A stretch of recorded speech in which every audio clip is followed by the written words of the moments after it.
자, 오늘 채점부터 해야 되겠네요. 138쪽? 여기서부터 채점하면 될 것 같은데. 138 맞죠? 그 앞에까지는 했죠. 다 불러드릴게요. 자, 1번부터 다 불러드릴게요. 1번에 1, 2번에 2, 3번에 2, 4번에 4, 5번에 3. 이게 사실 지금 사회문화 쪽 사실 문제 풀어보셔서 알 텐데 지금 그렇게 어려운 지문이 잘 없거든요. 사실은. 그래도 틀렸겠죠. 다 맞은 친구. 다 올패스가 되면은 패스하려고 했는데 상위만 다 맞았어? 나머지는 몇 번 틀렸어? 1번 틀렸고 나머지는 다 맞았어? 오케이. 몇 번? 4번. 또 4번, 5번. 아이 골고루 틀리셨네. 이따 봐야겠네. 알았어. 오늘 그래서 여러분들 틀린 거 위주로 지문을 같이 보려고 생각을 하고 있어서 자, 그 다음에 2번. 자, 142쪽 넘어가서 1번에 3번, 2번에 3번, 3번에 3번, 4번에 2번입니다. 다 맞으신 분? 또 심리전에 말리셨구만. 3, 3, 3, 2. 다 맞으신 분? 너 또 다 맞았어? 아니야? 너 다 맞았어? 그 다음에 몇 번 틀렸어? 3번 틀렸고. 몇 번? 4번. 4번? 4번. 오케이. 오늘은 선지 공부를 좀 해야 되겠네? 내가 보니까. 좋아요. 그 뒤에 다음 장 145쪽. 145쪽에는 1번에는 5, 2번에는 2, 3번에는 3, 4번에는 5. 다 맞으신 분? 한 분, 두 분, 세 분. 3번에 3번, 4번에 5번. 비교적 이건 뭐 다 맞춘 문제인 것 같네요. 자, 다음 넘어가고 마지막 지문이죠. 1번에 3번, 2번에 5번, 3번에 3번 되겠습니다. 다 맞으신 분? 두 분? 세 분? 거의 다 맞으신. 너 쉬운 거 틀렸구나. 몇 번 틀렸어? 3번이요. 오케이. 자, 뒤쪽보다는 지문, 근데 여러분 소감을 좀 듣고 싶은데 그 문제 풀거나 지문 읽었을 때 느낌들이 좀 어땠어요? 성우는 어땠어? 난이도에 대한 것도 그렇고 주제 영역에 대한 것도 그렇고 많이 어렵진 않은데 난이도가 있게 느껴졌다. 오케이. 상희 같은 경우는 어땠어요? 맞아. 그래서 원래 끊어서 조금씩 해야 되는데 급히 하다 보면은 좀 풀기 싫어지지. 지원은 어땠어? 주로 어려웠던 오래 걸렸다? 헷갈렸다? 문제 풀 때 얘기하는 거야? 제시문 얘기하는 거야? 제시문 이해할 때도 그렇고. 오케이. 승리 같은 경우는 어땠어? 지문 읽기에 익숙했다. 문제 풀면서는 뭐 크게 다르지는 않게. 지금 저희가 이제 뒤에 문화예술 파트가 있어요. 우리가 전체 주제 중에서 그 인문에서 이제 사회로 넘어갔고 문화예술 넘어서 이제 그 다음에 과학으로 가야 되거든요. 근데 문화예술은 건너뛸 거예요. 그러면 교재식은 잠깐 보시면 제가 지금 봤는데 예술도 물론 풀어야 될 내용이고 배워야 될 게 있기는 한데 저는 그냥 혼자 할 수 있는 건 혼자 하는 게 낫다라고 보는데 뒤쪽 예술 파트는 제가 딱히 손댈 필요 없을 것 같아서 여기 그냥 건너뛰고 뒤에 다음 시간에 어디서부터 풀 거냐면 자, 쭉 넘어가면은 이거 숙제로 내주진 않을 거예요. 왜냐면 숙제 내주면 또 여러분들 뭐 급히 하셔야 되니까 그냥 나중에 공부할 사람이 따로 하더라도 공부할 내용을 이번 주 숙제는 어디를 낼 거냐면은 여기가 과학 파트 다음 넘기시는 데가 페이지가 164쪽.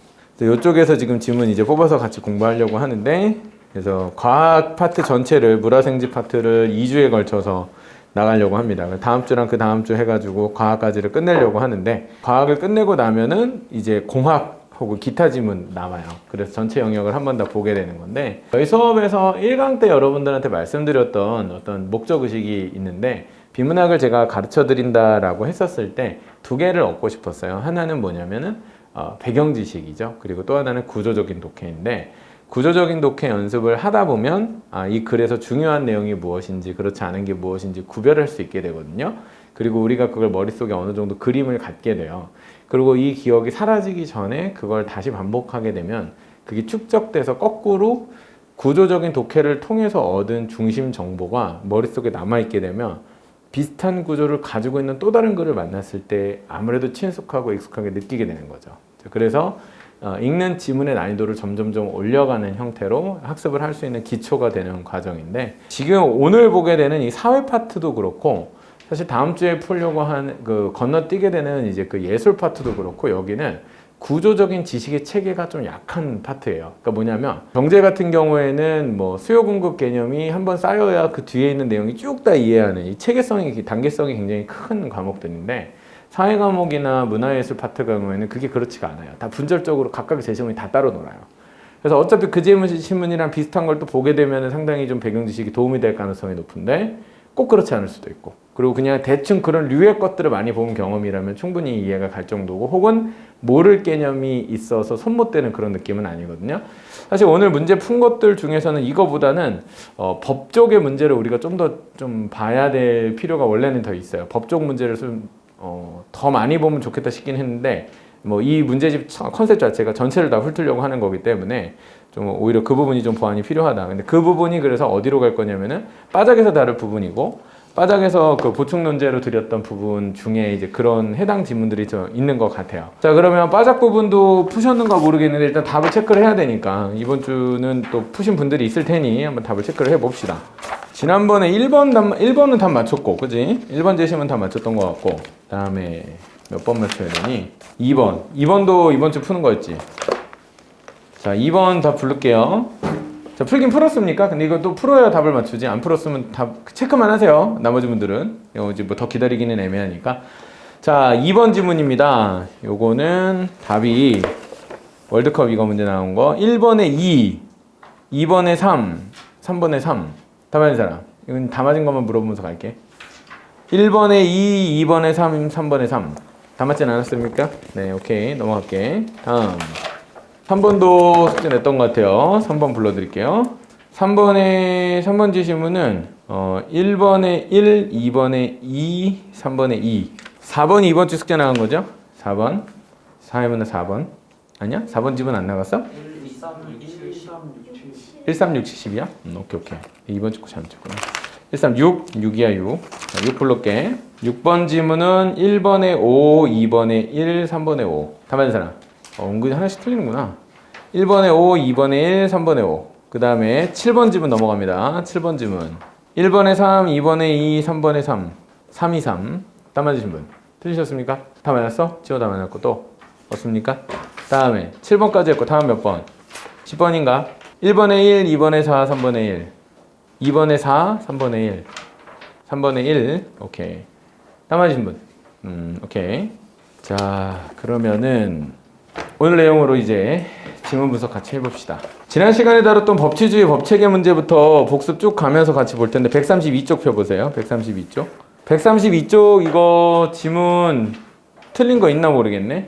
자, 이거 132쪽 지문 다 맞은 사람 손 들어보세요. 다 맞았어? 오케이. 한 명. 또 몇 번 틀렸어? 문제 틀린 거 번호 불러봐. 4번. 오케이. 그렇고 또 다른 사람들. 성우는 몇 번? 3번. 상희는 4번. 지호는 2, 4. 오케이. 이거 지문 어려웠니? 본 기억나니? 오케이. 자, 같이 봅니다. 사람은 살아가는 동안 여러 약속을 한다. 계약도 하나의 약속이다. 자, 여기서 질문. 계약이 상위범주야? 약속이 상위범주야? 약속이 상위범주야. 계약은 예시로 등장하는 구체화야. 하지만 앞에 슬래시에서 끊고 이것은 친구의 뜻이 만나 주말에 영화 보러 가자는 약속과 다르다.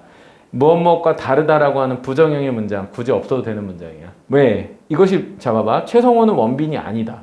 이건 최성호에 대해서 아무것도 알려주는 게 없는 거야. 그건 너무 당연한 사실일 뿐이지 그거 자체가 최성호에 대한 어떤 임팩트 있는 정보를 주지 않아. 따라서 우리는 그 대상 자체를 정의하기 위해서 혹은 이해하기 위해서 그 대상의 속성에 대해서 설명하는 문장이 필요하지, 그것이 아니다라고 하는 것은 보조야. 그러니까 예를 들면은 뭐 빌런이 나온 이유는 히어로를 보여주기 위함인데 빌런을 우리는 주목하지 않잖아. 문장을 읽을 때도 마찬가지인 거야. 물론 머릿속에 제끼란 얘기는 아니야. 하지만 이 문장은 힘을 빼고 읽고 지나가도 우리가 집중해줄 필요는 그렇게 크지 않지. 적어도 이 사람은 일반적인 친구와의 약속과 계약을 구분하고 싶은 것 뿐인데 어차피 이 설명 없어도 우리가 계약이 무엇인지 정확히 알면 이 문장은 필요가 없는 거야. 일반적인 다른 약속처럼 계약도 서로 의사가 표시하여 합치하여 성립하지만 중요한 거 아니잖아요. 일반적인 약속이 상호 간의 의사 합의, 상호적인 약속, 즉 상호 간의 의사가 일치돼야 된다는 말은 보통의 조건, 공통점이고, 근데 이건 특징은 계약만의 특징이 아니잖아. 이때 의사는 일정한, 자 여기 법률 효과의 발생은 밑줄 쳐놓고 그것을 목적으로 한다는 점에서 차이가 있다. 차이점이지. 그러니까 일반 계약의 특징이야. 일반 계약이 다른 약속과 다른 점이라고도 설명할 수 있겠지만 결국 계약의 본질이고 계약의 특징이지. 계약은 법률적 효과를, 자, 한 예로 앞에 괄호치고 계약은 팔겠다는 일방의 표시 의사와 사겠다는 상대방의 의사 표시가 합치함으로써 성립하며 이것까지는 뭐 그냥 다 똑같은 건데 뭐 매도인은 매수인에게 지호야 매도인이 뭐고 매수인이 뭐야? 정확해. 근데 매도가 뭐냐고. 이거 몰라도 알 수 있어요. 문장 다 이해해봐. 매도인은 매수인에게 매매 목적물의 소유권을 이전하여야 할 의무를 짐가. 그럼 매도인이 파는 사람이야 사는 사람이야? 파는 사람이지. 그지? 내용 봐도 알 수 있지. 파는 사람은 사는 사람에게 목적물의 소유권을 이전해야 돼. 그 돈 받았으니까 물건 넘겨줘야 된다는 얘기잖아. 동시에 매매 대금의 지급을 청구할. 근데 돈 주세요 라고 권리를 갖는다. 의무와 권리의 관계. 의무의 반대 쌍은 무조건 권리인 거야. 의무와 권리는 한 쌍이야. 반대로 매수인은 매도인에게 매매 대금을 지급할 의무가 있고 소유권의 이전을 청구할 권리를 갖는다. 양 당사자는 서로 권리를 행사하고 서로의 의무를 이행하는 관계에 놓이는 것이다 하고 괄호 닫고. 무슨 얘기한 거야? 이 예는 뭐를 위한 예시였어? 뭘 설명하려고 이 예시가 등장한 거야? 한 예로 이렇게 해서 여기까지 왔잖아. 이 예시는 누구를 뭘 설명하려고 나온 거야? 계약? 계약의 무엇? 원리? 그 앞문장에 있을 거 아니야. 한 예로라고 했으니까 그 앞에 있는 거야. 어떤 표현, 어떤 단어를 받기 위해서 이게 나온 거야. 뭘 설명하기 위해서. 계약은 맞는데 계약에 무엇을 설명하려고 나온 거냐고. 계약의 예시인 게 맞는데 계약에 무엇을 설명하려고. 상이야 뭐를? 목적? 무슨 목적이, 계약의 목적이 뭔데? 법률 효과가 발생한다는 걸 설명하려고 뒷얘기가 나온 거예요. 법률적 효과라는 게 뭐겠어요? 권리와 의무가 법적으로 규제되는 것, 규정되는 것을 얘기하려고 이 내용이 나왔다는 거죠. 뒤집어서 얘기하면 이 사례 부분이 상당히 많은 부분을 차지하고 어려운 단어 여기 다 들어가 있잖아요. 근데 이런 걸 보다 보면 우리가 항상 나무를 쳐다보다가 숲속에서 길을 잃는다. 그렇게 하면 안 되는 거야. 이 얘기 왜 나온 거야? 이해하려면 한 걸음 물러서서 이거 지금 법률 효과 설명하려고 하는 거예요. 라고 이해할 수 있어야 이게 구조 독해가 되는 거야. 다음 문단. 그러면 첫 번째 문단의 핵심은 뭐겠어? 계약의 법률적 효과야. 그게 첫 문단의 제목인 거지. 더 일반화해보면 그건 뭐야? 계약의 특성에 대해 설명하는 거야. 선생님 제목 잡을 때 어쨌든 항상 의식해야 되는 거는 이 내용을 읊으려고 하지 말고 이 사람이 무슨 얘기하고 있는지를 일반화시켜서 설명할 수 있어야 그게 이 부분을 이해하는 거야. 다음에 이처럼 무슨 얘기했어? 윗얘기 받는 거잖아. 그건 뭐야? 법률적인 효과가 발생하는 계약에 대한 얘기야. 법률적 의사표시를 필수적으로 하여 법률 효과를 발생시키려 하는 행위를 법률 행위 이런 건 체크해놓고 뭐 동그라미 치든 네모 치든 계약은 법률 행위의 일종으로서 자 계약은 또 뭐야? 법률적 행위의 일종이라 하니 상위 범주가 또 법률이기도 하네. 그럼 계약은 약속의 하나인 동시에 법률적 행위의 하나인 거지. 이게 동시문으로 그리면 이게 집합으로 설명이 될 수 있는 거지. 교집합에 해당하는 게 계약인 거잖아. 법률적인 성격을 지니는 행위인 동시에 약속인 것이지. 당사자가 일정한 청구권과 일정한 의무를 발생시킨다. 청구권하고 의무 동그라미 치고 이게 뭐야? 권리와 의무지. 계속 반복될 수밖에 없어. 법률 언어에 있어서 내가 글을 쓴다고 생각했을 때 이 사람은 권리라는 말과 의무라는 말은 항상 페어로 움직일 수밖에 없게 머릿속에 구성이 돌아가기 때문에 권이라고 나온다고 헷갈릴 필요가 없다는 거야. 그냥 그 말을 하나는 좀 더 구체화시켰을 뿐이지. 자, 청구권을 권리야. 내용으로 하는 권리가 채권이고 자, 청구권을 내용으로 하는 권리는 채권이래. 내가 청구할 수 있는 권리 그에 따라 이행을 해야 되는 의무가 채무야. 자, 채가 붙었을 뿐인데 권리와 의무인 관계 빼고는 딴 거 아무것도 없어. 뭐야? 법률적 행위로 권리와 의무를 이야기하면 그걸 채권과 채무라고 한다는 것이구나. 자, 요 용어 이제 알았습니다. 따라서에다가 삼각형 세모 치고 채무, 채권, 채무 뭐야? 권리와 의무는 자 법률적으로 용어가 바뀌었기 때문에 우리가 채권, 채무라고 쓰는 거야. 발생한 법률 효과가 동전의 양면처럼 서로 다른 방향에서 파악되는 것이라고 할 수 있다. 다시 채권과 채무는 뭐다? 서로 다른 방향에서 파악은 되지만 동전의 양면이래. 즉 동시에 벌어지고 둘은 필연적으로 함께 수반되는 것들인데 관점이 왜? 내가 채무자냐 아니면은 매도인이냐 매수인이냐 채권이냐 채무 쪽이냐에 따라서 채권자냐 채무자냐에 따라서 다른 거지. 채무자가 채무의 내용대로 이행하여 채권을 소멸시키는 것을 변제라고 한다. 자 선생님 잠깐 보세요. 너네들 채권자 되고 싶어? 채무자 되고 싶어? 우리는 권리를 좋아하잖아. 엄마 돈 좀 내놔봐. 권리야. 그럼 너는 공부했어? 라고 하면 의무야. 우리는 대부분 의무를 싫어해. 권리를 좋아하잖아. 채권, 채무라는 거야. 가급적이면 여러분들은 채권자가 되고 싶다, 채무자가 되고 싶다? 채권자. 이렇게 하면 채권, 채무 개념 이제 머릿속에 이해했잖아. 권리구나. 그게 권자가 권리의 권자구나. 권리는 좋은 건데 의무는 내가 뱉어내야 돼. 그건 하기 싫은 거야. 그렇게 이해하면 채권은 가지면 좋은 거야, 나쁜 거야? 좋은 거야. 내가 받아낼 수 있는 거야. 채무가 많다. 이 사람 빚이 많은 거야. 안 좋은 거지. 채권 채무 개념도 익숙해지면 왜? 채권 용어는 경제학에서도 엄청 많이 쓰기 때문에. 그래서 자, 채권 채무는 이렇게 양면적인 성격을 갖지만 항상 둘이 동반되게 되고요. 채무자가 채무의 내용을 이행하여서 채권을 소멸시키는 행위는 변제. 내가 빚 갚는 거죠. 채무자가 채무를 이행해야 채권이 소멸된다. 받을 권리가 사라지게 되는 것입니다. 자, 그럼 여기서는 뭐에 대한 설명을 하고 있습니까? 이 법률 행위, 위에서 얘기한 계약에 따라 발생하는 무엇? 채권과 채무의 내용이 무엇인지, 그 뜻이 무엇인지를 설명하고 있습니다. 자, 그러면 이걸 관계적으로 우리가 설명하면 뭐예요? 여기서는 채권과 채무가 나오는데 앞에 문단에서 핵심은 누구였어요? 계약이었죠? 즉 계약 때문에 얘가 발생하게 된 거잖아요. 그죠? 계약의 결과예요. 계약의 결과, 발생하는 것이 무엇인지를. 자, 이 용어가 왜 어렵다? 우리 지난 시간에도 얘기했지만 법률적 용어는 일반적 일상의 생활의 언어와 매우 다르다. 근데 이건 일상 언어로 다 바꿀 수 있죠. 계약은 뭐라고 했어요? 일상 언어로? 약속이죠. 채권 채무는요? 권리와 의무죠. 그래서 이것을 법률적 용어로 어렵게 정의했고, 좀 추가 상식 말씀드리면 우리나라의 법 체계는 기본적으로 독일법에 근간을 하고 있습니다. 독일법이 그런데 그냥 들어온 게 아니라 일본에서 번역한 독일법의 체계가 우리나라로 다시 들어오게 됩니다. 그래서 한자어로 익혀져 있지만 실제로는 그러니까 우리가 가지고 있는 법률의 어떤 개념이나 이런 내용들이 번역투의 내용이고 한자어로 다 정리가 된 것들로 구성되어 있는데 그 이유가 이제 이런 배경이에요. 그래서 조금 어렵게 느껴질 수밖에 없는 그런 표현들이 많이 있는 거죠. 자, 다음입니다. 세 번째.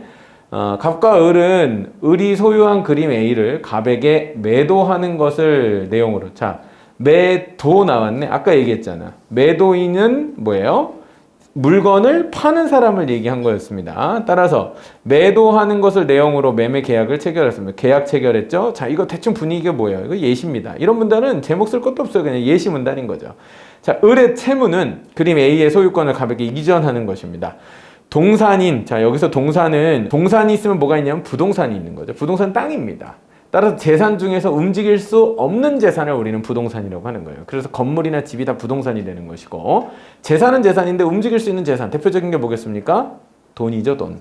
돈이라든지 아니면은 어떤 뭐 재화, 여기서 나오는 액자나 뭐 그림 작품 같은 거, 이건 움직일 수 있는 것이기 때문에 동산이 됩니다.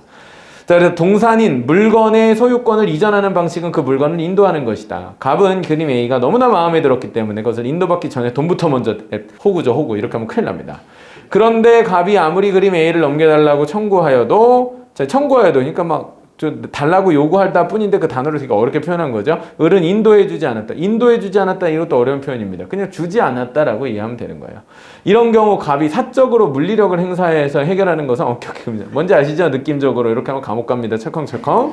그래서 여기서 이해하게 되는 채권과 채무의 관계, 근데 그것을 사적으로 물리력으로 해결하는 것은 불가하다라고 이야기합니다. 따라서 매매계약의 집행과 관련된 조건을 설명하고 있습니다. 매매계약을 어떻게 시행해야 될 것이냐, 그것은 물리력, 개인의 사적인 능력만으로 일방적으로 강제적으로 해결할 수는 없다. 자, 그러면 어떻게 할 것이냐. 채권의 내용은 민법과 같은 실체법에서 규정하고 있고 강제적으로 실현할 수 있도록 뭐가 있다? 법이 있습니다. 민사소송, 지난번에 얘기했지만 형사소송은 큰일 난 겁니다. 여러분 이제 경찰서 가야 되는 건데, 민사는 그래도 사람들 사이의 관계로 손해 끼친 것에 대한 배상이기 때문에 충분히 있을 수 있어요. 절차 법이 갖춰져 있다고 합니다. 갑은 그때 소를 제기해서, 자, 소를 제기한다는 법원에 이의를 민원을 제기하는 거예요. 판결로서 자기가 가진 채권, 권리의 존재, 나 받아야 돼. 내용을 공적으로 확정받을 수 있고, 나아가 법원에서 강제 집행을 신청할 수도 있습니다. 강제 집행은 국가가 물리적 실력을 행사하여 채무자의 의사에 구애받지 않고, 자, 지가 원하지 않아도 나 주기 싫어. 그래도 채무의 내용을 실행시켜서 채권이 실현되도록 하는 제도입니다. 자, 이것은 채권의 강제적 실행 조치 방안에 대한 이야기를 설명하고 있었습니다.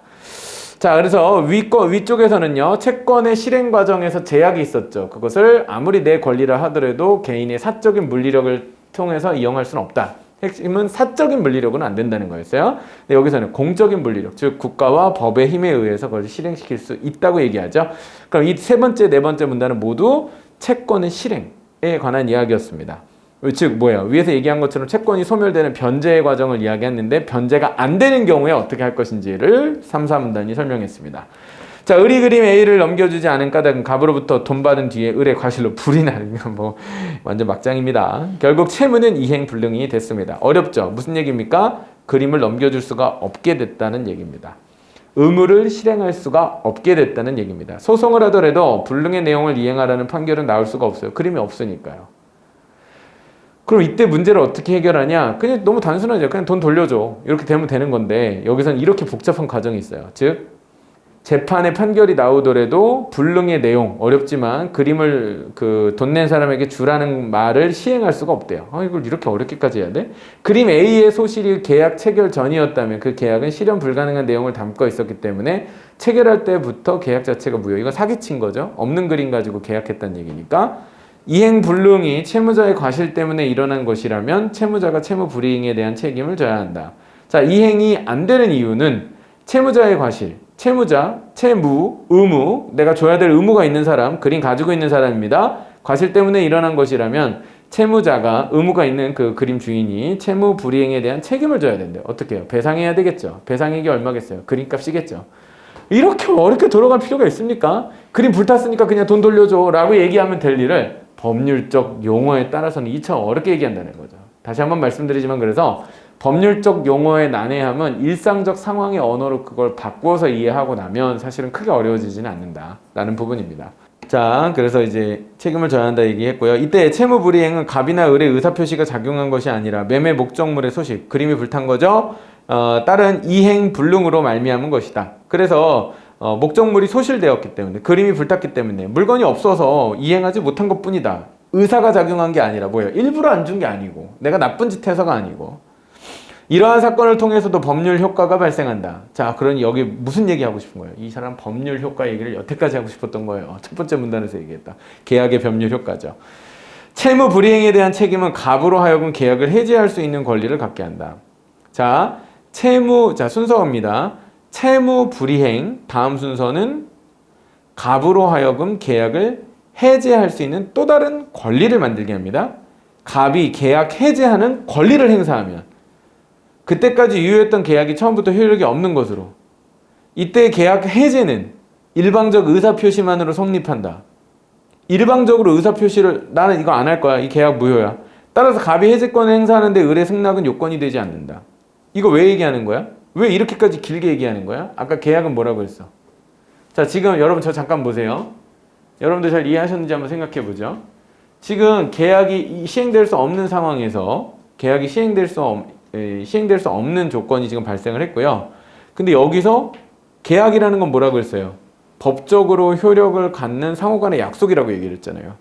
그러면은 거기서 의무와 권리가 생긴다라고 얘기를 했었죠. 근데 의무 권리를 이행하지 못했으니까 그냥 무효야 이렇게 바로 직방으로 갈 수도 있는데 그렇게 안 하고 지금 뭐라고 설명하고 있어요? 법률에 계약의 해제권이라는 또 다른 권리가 생겨나는 거예요. 되게 복잡하죠. 절차를 굉장히 까다롭게 해놓은 거예요. 근데 그 해제권의 경우에는 특징이 뭐예요? 기존에 있던 계약과는 달리 상호적인 약속이 필요가 없다는 거예요. 법률적 계약의 경우 그 모든 계약은 모든 권리는 상호적인 약속에 기반합니까? 아닌 거죠. 그것도 있는 거예요. 권리가 일방적으로 발동되게 되는 권리도 있는 거예요. 법적 행위가. 그래서 이러한 법률 행위를 단독 행위라고 한다. 그럼 법률 행위 중에서는 단독 행위라 하여 상호적인 약속이 필요 없는, 즉 계약과는 달리 단독적 행위만으로도 권리가 발생되는 경우도 존재하는구나. 자, 너무너무 쉬운 문제인데 너무너무 어렵게 설명하고 있는 문단인 겁니다. 이게 법제시문의 특징들이에요. 갑은 계약을 해지하였다. 그래서 계약으로 발생한 채권 채무는 없던 것이 된다. 당연히 계약의 양 당사자는 자신의 채무를 이행할 필요가 없다. 이미 이행된 것이 있다면 원상태로 돌려놓아야 한다. 이거죠. 그래서 원상복구권입니다. 다시 이를 청구할 수 있는 권리가 바로 원상회복 청구권입니다. 계약의 해제로 갑은 원상회복 청구권을 행사할 수 있게 되었으며 이러한 갑의 채권은 즉 내가 이제 돈 줬잖아요. 1억이었다 치면 결국 을에게 매매대금을 반환해달라고 청구할 수 있는 권리. 반환권이 됩니다. 그냥 내 돈 내가 해가지고 그립값 넣었던 거 다시 한번 계좌이체 받으려고 지금 이런 권리가 지금 몇 개가 나온 거예요. 뒤지게 복잡하죠. 그래서 어려웠던 거지, 지호야? 이게 뭔 소린가 싶었지? 지금 이해가 좀 돼? 어떤 부분이 혹시 읽을 때 어려웠어? 기억이 나지 않습니다. 충분히 그럴만합니다. 너무 오래됐어요. 자, 2번부터 틀렸었죠? 2번 기억 니은에 대한 이해로 적절한 것. 틀리신 분 누구셨죠? 몇 번 골랐어? 3번이요. 보겠습니다. 기억과 니은은, 기억 니은 어딨니? 자, 이런 거 풀 때 을의 채무 기억이고요. 니은은 쭉 보면 어디 있어? 갑의 채무구나.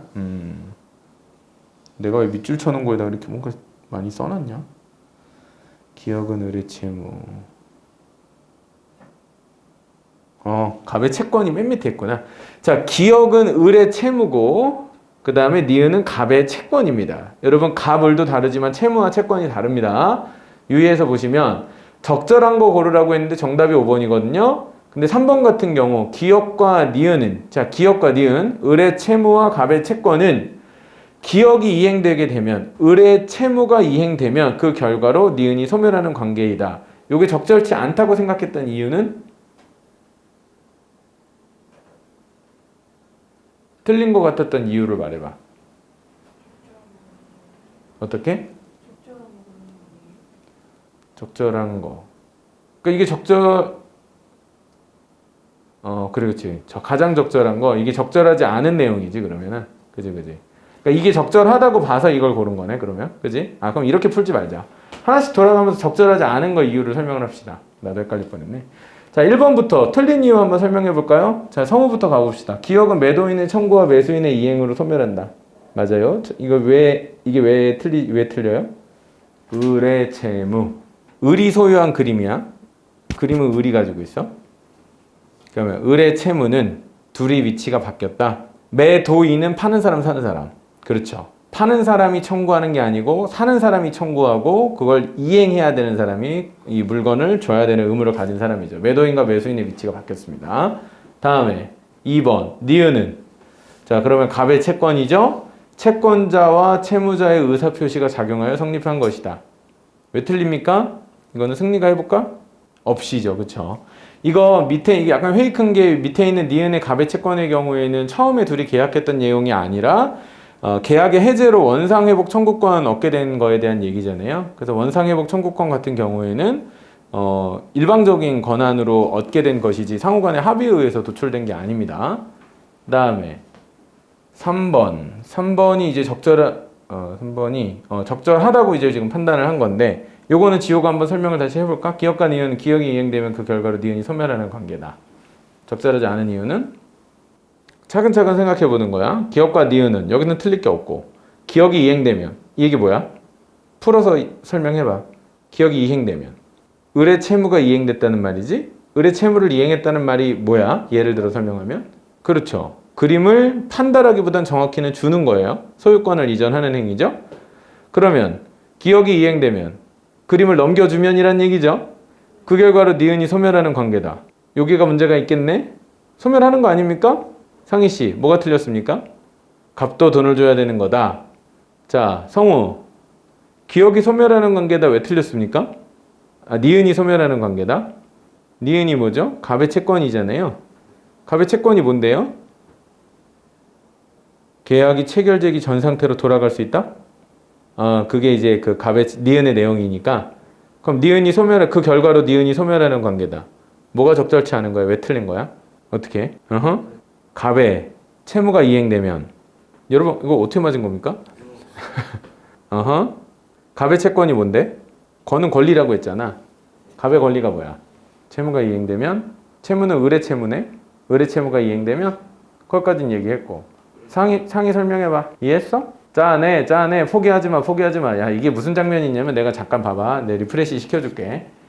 이게 지금 머리를 쓰는 거야. 머리 되게 아플 거야, 지금. 왜냐면, 지금 우리가 무거운 거 들려고 하면은 근력이 딸리잖아. 그러니까 힘든 거 못 든다고. 선생님, 내가 지호보다 물건 못 들 걸 아마? 나 근력이 너무 약해가지고. 너 운동 안 하니, 너? 너 운동하지? 그럼 네가 아마 나보다 근력이 좋을 거야. 벤치프레스 이런 거 선생님 못 든단 말이야. 안간힘을 써도 안 들려. 뭐 어떻게 하겠어. 근력이 약하니까 그런 거지.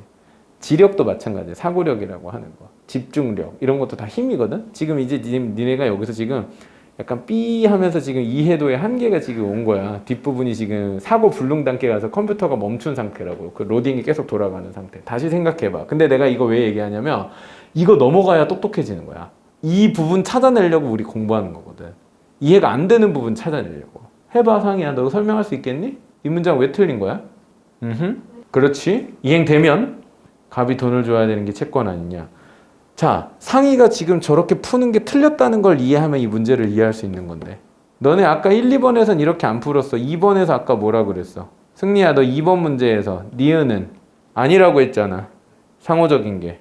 그러면 지금 니은은 우리가 얘기했던 그림의 매매 계약에 관련된 권리야?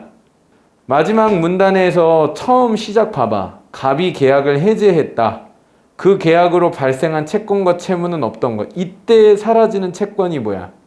그림에 대한 요구권이지. 당연히 계약의 양 당사자는 자신의 채무를 이행할 필요가 없다. 이미 이행된 것이 있다면 계약이 체결되기 전의 상태로 돌려놓아야 되는데 이와 관련해서 갑이 뻘짓했잖아. 돈을 미리 줬잖아.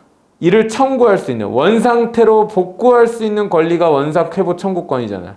계약의 해제로 갑은 원상회복 청구권을 행사할 수 있으며 이러한 갑의 채권은 결국 을에게 매매대금을 반환해달라고 청구할 수 있는 권리가 된다. 왜 틀렸어? 마이크로하게 접근해봐. 이 문장에서 뭔가 걸고 넘어질 게 있으니까 지금 틀렸을 거 아니야. 뭐가 틀린 거야? 어떤 단어가 틀린 거야? 다른 친구 뭐가 틀린 거야 지금? 소멸은 있어야 소멸이 되는 거야. 그럼 완성시켜봐. 니은은 소멸되는 게 아니라고.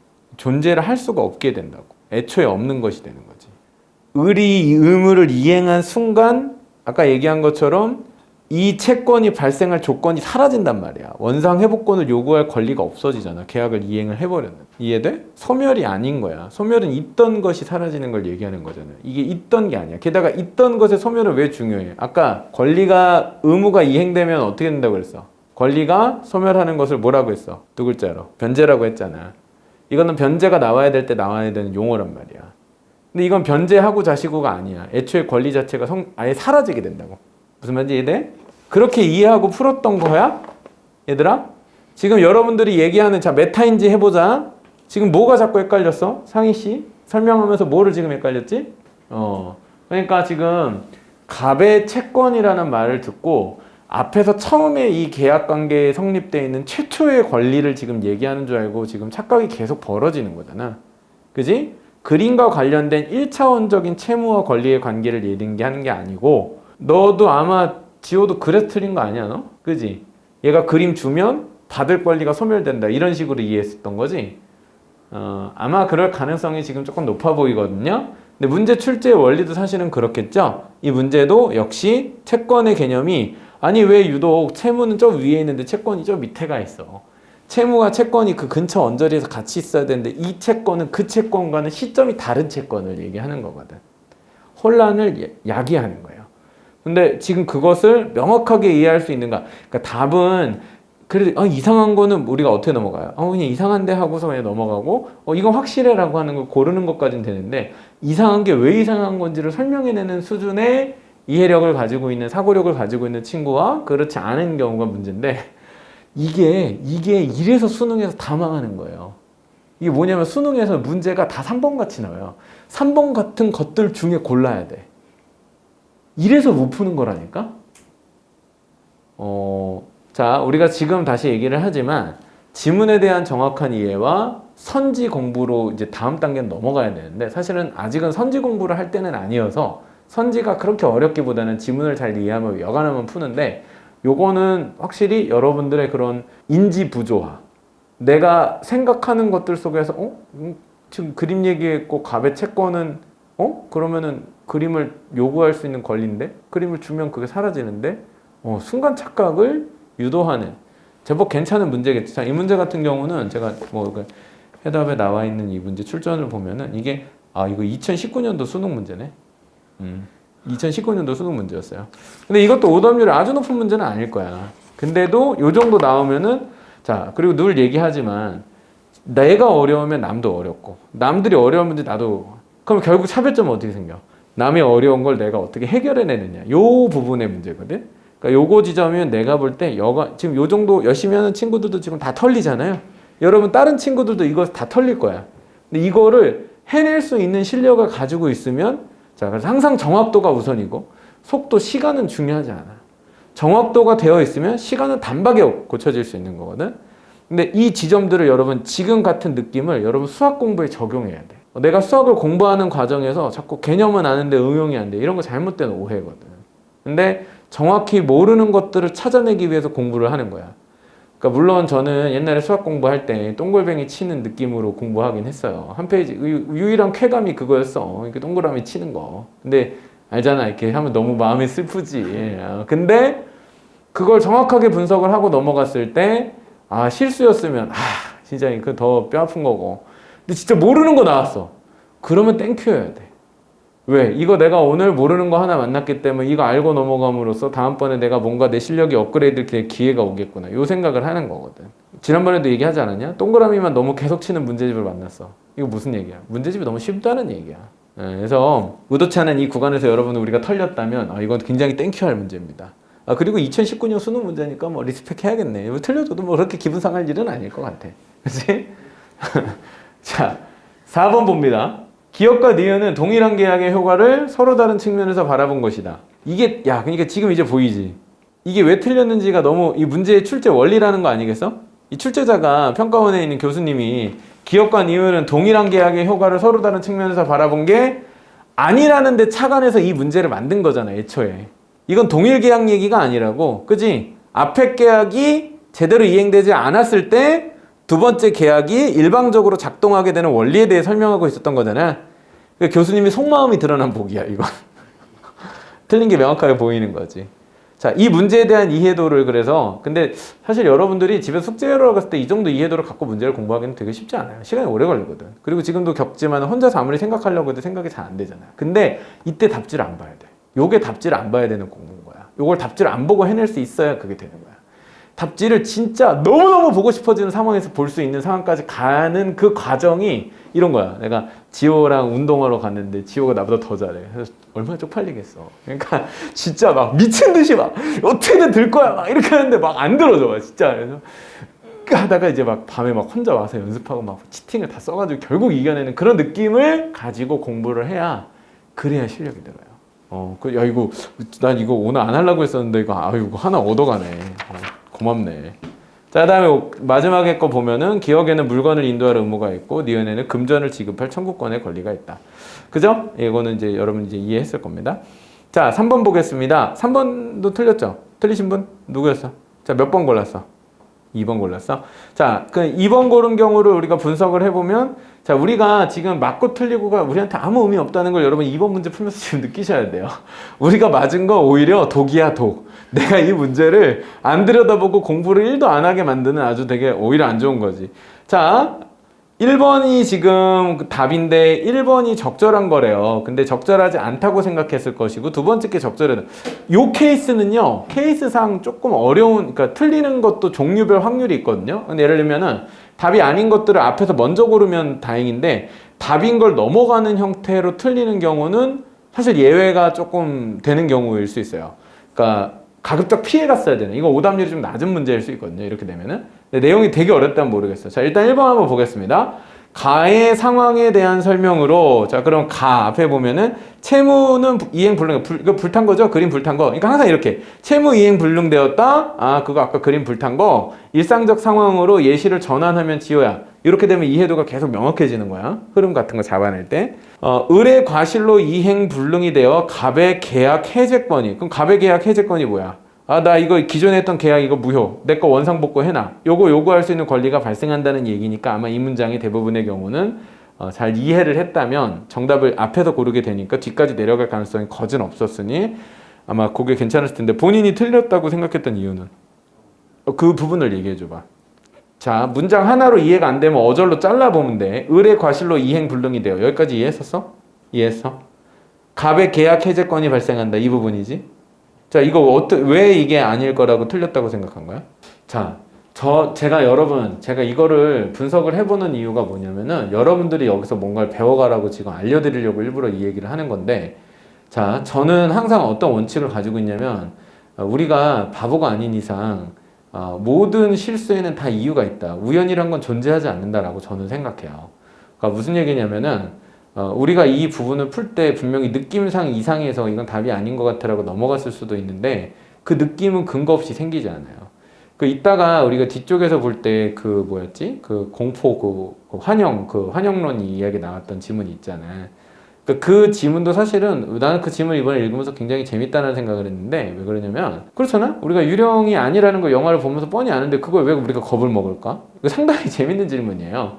근데 그 질문은 우리한테 뭘 생각하게 하냐면 그 영화나 이걸 얘기하는 게 아니고 나라는 사람이 어떻게 생각하고 반응하게 느끼는지를 이해시키기 때문에 굉장히 도움이 되는 거거든요. 그리고 그런 설명을 구태여 그렇게 복잡하게 해내는 이유가 뭐예요? 말이 되는 설명을 찾는 게. 우리는 전혀 그런 설명에 관심조차 없는데 그걸 가지고 막 수많은 이론가들이 설명을 하고 있다는 것 자체가 웃긴 건데, 자, 이 얘기로 다시 돌아와 봤을 때 갑의 계약권이 발생한다라는 부분이 이상한 것 같아서 넘어갔다는 건 이상한 이유가 있다니까. 왜냐면 이게 작거나 별게 아닐 거라고 생각할 게 아니라 그게 대체 뭐였을까를 생각해 봄으로써 내가 잘못 알고 있는 내가 개념을 잘못 이해하고 있구나 라든지 그런 사소한 부분을 찾아낼 수 있기 때문에 그 부분에 주목하시라는 거예요. 그걸 일종의 뭐라고 볼 수 있냐면 블랙박스 같은 거예요. 비행기가 추락했어요. 그 기록은 블랙박스에 들어있어요. 되게 조그마한 박스고 해독이 안 돼요. 누가 보면 그냥 고물이지 뭐. 근데 그 안에 있는 기록이 사실은 이 비행기가 정말 추락한 이유를 정확하게 설명해 주는 거거든요. 이거 블랙박스를 만나는 거예요. 이 블랙박스가 해독이 안 되면 뭐예요? 그 이상한 느낌이에요. 그냥 이상한 것 같아서. 근데 그 이상한 걸 설명해내지 못하는 건 뭐의 문제냐면 지력의 한계 혹은 회피예요. 그걸 극복해야 돼요. 뭔가 느낌이 있으니까 그 느낌의 근거를 내가 가지고 뭔가 판단을 내려요. 왜? 우리가 바보가 아닌 이상 일부러 틀리려고 하는 일은 없어요. 그렇기 때문에 분명히 맞으려고 이 문제를 풀었을 거고 맞추려고 시도했을 거예요. 그래서 그걸 우리가 답을 안 보고 문제를 풀어야 되는 이유예요. 그리고 여러분 지금 단계에서는 시간에 쫓기면 안 돼요. 왜? 시간에 쫓긴다는 말은 분명 대충 푼다는 걸 의미하거든요. 그러니까 제가 그리고 이걸로 왜 이걸 체킹을 안 하고 푸시를 안 하게 되냐면 저는 뭐 제 스타일의 관점인데 저는 푸시 하잖아요. 그럼 여러분 어떻게든 답 맞춰오고 흉내낼 수 있어요. 아니 집에 해답지도 있는데 뭐 대충 체크한 다음에 문제 풀고 이거 요건 다 맞았어요. 쪽팔리니까 하나는 다 맞아가야지. 이러고 다 정답을 체크해 올 수 있단 말이에요. 그거는 우리한테 아무 도움이 안 돼요. 그런 류의 공부를 하는 거는 진짜 여러분 정말 근데 사실은 저는 그런 면에서는 대치동이 좀 안타까운 느낌이 있어요. 사실은 뭐냐면은 대치동에 있는 많은 곳들이 여러분의 처지를 제가 좀 객관적으로 설명을 드려보면 여러분 해야 될 게 사실은 너무 많아서 그 자기 공부에 집중할 수 있는 여건은 사실 굉장히 잘 안 되는 거는 맞아요. 그러니까 아무것도 공부 안 하는 환경보다는 환경 덕분에 뭐라도 할 수 있게 되는 건 감사한데 그 뭐라도 할 수 있는 것이 탁월한 게 아니라는 게 이게 맹점이에요. 그러니까 무슨 얘기냐면 학원을 엄청나게 다니고서 이것저것 다 했는데 안 한 건 아니고 그렇기 때문에 타 동네 애들보다는 똑똑한 건 맞는데 결국 그래서 수시로 1, 2등급 해가지고 좋은 대학 못 간다는 얘기예요. 3, 4등급 해서 따까리하고 아쉬운데 실수했다 이 느낌을 벗어나지 못해서 결국 결과가 재수로 이어지게 된다는 거예요. 저는 이게 너무 싫거든요. 차라리 놀고 재수하는 거는 덜 억울하달까? 하나도 못 놀고 공부를 하셨는데도 이게 그렇게 되는 거에 대해서 저는 항상 이게 되게 미스터리하다는 생각을 좀 가져요. 근데 대치동이 그 맹점이 되게 큰 것이 딴 게 아니라 예를 들어 보면 숙제가 너무 많아요. 학원에서 내주는 숙제 양이 너무 많으니까 물리적으로 그걸 해결할 방법이 없는 거예요. 여러분 이게 지금 제가 왜 이 얘기를 지금 해드리냐면 이게 너무 중요한 게 여러분 이제 계약하시면 난리가 날 거예요. 계약하면 진짜 바빠요. 근데 계약하면 숙제가 더 많아져. 왜 그러냐면 3월이 되잖아요. 학교가 정해지 다음 주에 발표나니? 이번 주니? 다음 주니? 학교가 정해지잖아요. 그때부터 이제 자 우리 부모님들은 기본적으로 마음이 어때요? 항상 엄마들의 기본 동기가 뭐예요? 감정, 정서. 어떤 감정 상태로 움직여요? 불안이에요, 불안. 그렇기 때문에 3월이 되면은 이제 빨리 준비해야 된다 이 얘기로 간단 말이에요. 내신 준비 3월부터 시작이다 막 이렇게 간다. 아니 뭐 그런 상황이 틀린 건 아니에요. 제대로 준비가 된다면 그건 다 좋은 얘기죠. 철저히 준비하고 하는 거니까. 근데 그게 아니고 3월에 이제 그러면서 영어 선생님은 영어를 올리기 위해서 영어 숙제를 막 안겨주기 시작해요. 이게 니네 학교 내용이야. 이렇게 하면서 막 그게 쌓이기 시작해요. 그 다음에 수학은 수학계 쌓이기 시작해요. 국어는 국어계 쌓여요. 여기까지 예상했죠. 탐구 과목 여러분 아직 손을 안 댔잖아요. 통사 통과가 들어오기 시작하고 양이 어마어마한데 각자 쏟아지는 양이 숙제를 다 해내는 게 조금만 생각해보면 물리적으로 불가능하다는 생각을 빨리 할 수 있어요. 왜? 여러분 학교에서 수행평가 하셔야 돼요. 학교에서 여러 가지 일들이 있어요. 막 조별 모임까지 해야 돼요. 이런 일들이 중학교 때랑은 달라요. 왜? 중학교 때는 그냥 안 해도 됐고 대충 해도 됐는데 고등학교는 성적이 다 반영되잖아요. 이거 안 할 수가 없단 말이에요. 쫓기는 거 쫓기는 대로 다 하는데 쏟아지는 게 어마어마해요. 근데 여러분들 이 과정에서 무슨 생각을 하냐? 뿌듯함을 느껴요. 왜? 열심히 살고 있으니까. 결과로 돌아올 거라는 생각을 한다는 거예요. 이게 되게 안타까운 점인데 저는 그거는 그러니까 똑똑하다기보다 그냥 성실한 거라고 저는 생각해요. 대치동 아이들의 그 핵심은 사실 저는 성실함에 있다고 봐요. 여러분들은 굉장히 성실해요. 사실은 타 지역에 있는 애들에 비해서는. 그런데 중요한 거는 그 최상위층은 성실함으로 달성되는 게 아니거든요. 그거에 대해서 그 똑똑함과 영민함이 필요한데 근데 제가 말씀드리고 싶은 그 영민함의 느낌이 지금 이런 부분을 파고 들어가는 감각이에요. 평소에는 굉장히 성실하고 기본기도 좋기 때문에 어느 정도까지 얘기가 되는데 그 단계 안에서 열심히 성실을 반복한 것으로는 레벨이 올라가지가 않아. 그걸 깨야 되거든. 그거는 굉장히 날카로움에 가까워. 근데 그거에 대한 집요함이 있어야 밑단계로 올라가는 거고 집요함이 있는 상태에서는 나머지는 다 도구가 돼. 수단이 된다고. 학원도 필요하면 내가 하고 과외도 내가 필요하면 하는 거고 그걸 잡아챈단 말이야. 근데 따라가는 흐름에 내맡겨져 있으면 그 위로 못 올라가. 그거에 대해서 되게 날카롭게 해야 돼. 그래서 저는 그냥 뭐 성실하게 하고 이걸 다 푸는 게 무슨 의미가 바쁘시면 하지 마세요. 숙제 안 하시는 거 저는 뭐라고 전혀 얘기하지 않습니다. 어차피 자기 공부인데. 그리고요 제가 안달복달 해가지고 여러분 시켜도요 어차피 실력으로 향상이 안 돼요. 그렇기 때문에 저는 그냥 그런 의미에서 다시 동기부여. 내가 뭘 위해서 지금 공부를 하고 있는가 목표가 뚜렷해야 된다는 거죠. 스카이 가실 거면 스카이 가야 된다라고 목표를 뚜렷이 하시고 고교에 대입을 하세요. 내가 단대부고 갈 것 같은데 스카이 목표 할 거니까 여기서 어느 정도. 요거 구간을 딱 갖고 그걸 얻기 위해서 내가 이 노력을 하고 있다라는 이 목표의식을 항상 잊지 마시고 내가 하는 행위가 지금 그 목표에 도움이 되는 행위인지 아닌지를 냉정하게 판단해 보세요. 결국 최종 판단을 여러분들이 하셔야 돼요. 왜냐하면 누군가에 의해서 판단을 받게 되기 시작하면 이미 시행착오가 저질러져요. 중간고사 결과가 나오고 나서 그 2달의 준비가 효과적이었는지 아닌지를 판단하는 건 이미 늦고 그러니까 사건이 벌어지고 나서의 수습밖에는 안 되기 때문에 지금 내가 할 거면 제대로 하라는 거예요. 내신 등급의 목표를 지금 대충 학교 예상하시잖아요. 상위는 내신 등급의 현실적 목표 구간을 지금 세우고 있어? 안 하고 있어? 너는 어때? 성우는 좀 생각하고 있어? 뭐 학교가 좀 바뀌긴 했다마는 구간치를 어느 정도로 잡고 있어? 어느 등급대를 목표하고 있는 거야? 여러분 목표 얘기할 때는 쪽팔려 하지 마세요. 목표는 반드시 있어야 되는 거고 그 목표가 높건 낮건 간에 그거는 걔가 책임질 일이지 이거는 뭐 목표가 뭐 나는 의대를 갈 거예요. 그럼 뭐 1등급 맞아야 되겠죠. 그건 그냥 지가 저걸 하겠어. 여러분 자기 거나 신경 쓰세요. 그런 거 신경 쓰지 마시고 너 목표가 있어? 혹시 그 구간이? 2에서 3? 2, 3? 2나 3 얘기하는 거야? 2 이하? 그러니까 2 이하가 목표라고? 아, 2 이상 그러니까 1, 2등급 맞겠다는. 숫자로 1에서 2를 맞겠다는 얘기구나. 오케이. 자, 내가 받는 성적표가 1등급과 2등급으로 다 채워져 있다고 하면 평균적으로 나는 1점대의 성적을 유지하는 거예요. 1점대, 그러니까 평균이니까 1점 얼마 뭐씩이 나올 거 아니야. 그지? 그럼 1과 2로 왔다 갔다 하는 성적의 평균대는 이제 1등급이 몇 프로예요? 4%죠? 그 다음에 2등급까지 누적 도수가 11%예요. 그러니까 상위 10% 되겠다는 얘기예요. 반 구성 30명 기준으로 치면은 반 3등 이내로 들어가겠다는 얘기고요. 강남 지역 학교 기준으로 반 3등 이내라고 하는 건 어쨌든 스카이 가겠다는 얘기 같은 거예요. 그런 정도의 목표라는 거를 명확히 해야 되는 거예요. 승리는 어떻게 가지고 있어? 2에서 3 정도 사이? 그거보다 조금 낮은 정도의 구간을 지금 마킹하고 있는 거야. 그러면 2나 3으로 점천됐으면 2점 얼마가 나오겠죠. 그럼 2점 얼마가 돼 공부를 하고 있어야 맞는 거예요. 2점 얼마가 나왔을 때 그게 수시 입시로 환원되는 그림은 이 정도일 것이고 그게 정시 입시로. 근데 너 배제고 아니냐? 그지? 너는 빡세구나. 넌 그것도 아마 자사고일 수도 있겠다. 저기 스카일 수도 있겠다. 자, 그래서 어쨌든 뭐 이런 구간들을 각각의 학교에 맞게끔 자기가 구간을 하고 그 목표를 이루기 위해서 내가 공부를 하고 있다는 사실을 잊어버리면 안 돼요. 지호 같은 경우는 좀 구체화 시키고 있어? 어디 구간이야 너는? 3? 3의 구간? 그러면은 전반적으로 3으로 수렴되는 형태? 오케이. 그러면은 3 정도 등급이라고 하면은 3은 레인지가 사실은 딱 등급 점으로 찍어서 그런데 거기가 딱 이제 20%대 구간일 수 있거든? 20%대 구간?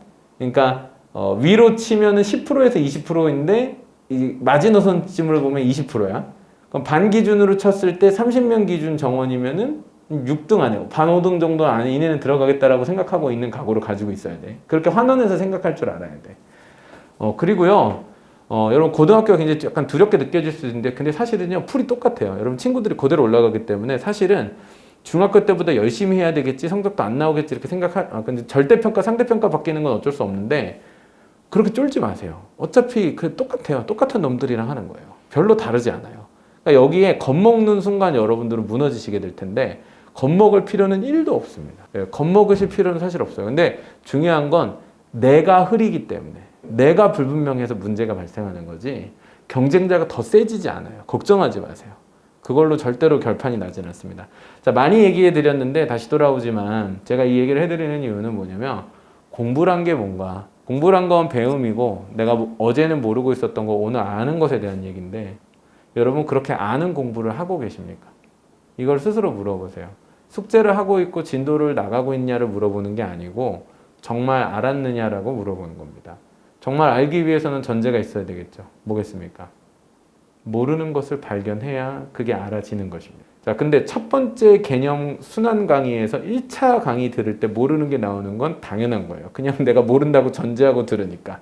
개념 강의 수준이 아니고 그러니까 2회독, 3회독을 했었을 때 모르는 걸 발견하는 공부 그리고 그걸 해결하는 공부를 하고 있지 않으면 실력은 절대 늘지 않는다는 얘기입니다. 이 원리를 반드시 기억하셨으면 좋겠어요. 여기에 도움되는 것이 강의면 강의를 듣는 것이고 거기에 필요한 게 학원이면 학원을 가야 돼요. 그렇게 시간을 쓰셔야 됩니다. 그거 아니고서도 할 일이 엄청나게 많기 때문에 그래요. 많이 하면 무조건 되겠지. 이건 가장 성실하지만 어리석은 3등급 이하의 학생들의 표준입니다. 학원은요 절대로 2등급 이내를 보장해주지 않아요. 학원에서 해주는 매너의 최대치는 3이에요. 3, 4, 5가 그 학원의 대부분 60%에서 70%를 차지하기 때문에 확률적으로도 그럴 수밖에 없어요. 걔네들 분포가 많기 때문에. 5등급 이하권은 거의 학원 안 다니죠. 자, 여러분 9등급 분포표 피라미드 아닌 거 아시죠? 그럼 피라미드가 아니고 요겁니다. 5가 제일 많은 거예요. 그 다음에 4, 3인 거예요. 여기 밑으로 갈수록 1등급 만나기가 희미한 만큼 9등급도 희미한 거예요. 얘가 이렇게 나 뒤에서 깔아주고 있다고 착각하면 큰일입니다. 따라서 3등급이라고 하는 의미는 뭐냐? 전체적으로 우리 반에 30명 학생이 있을 때 15명은 예체능을 포함한 어쨌든 이 세계의 사람은 아니에요. 아니요.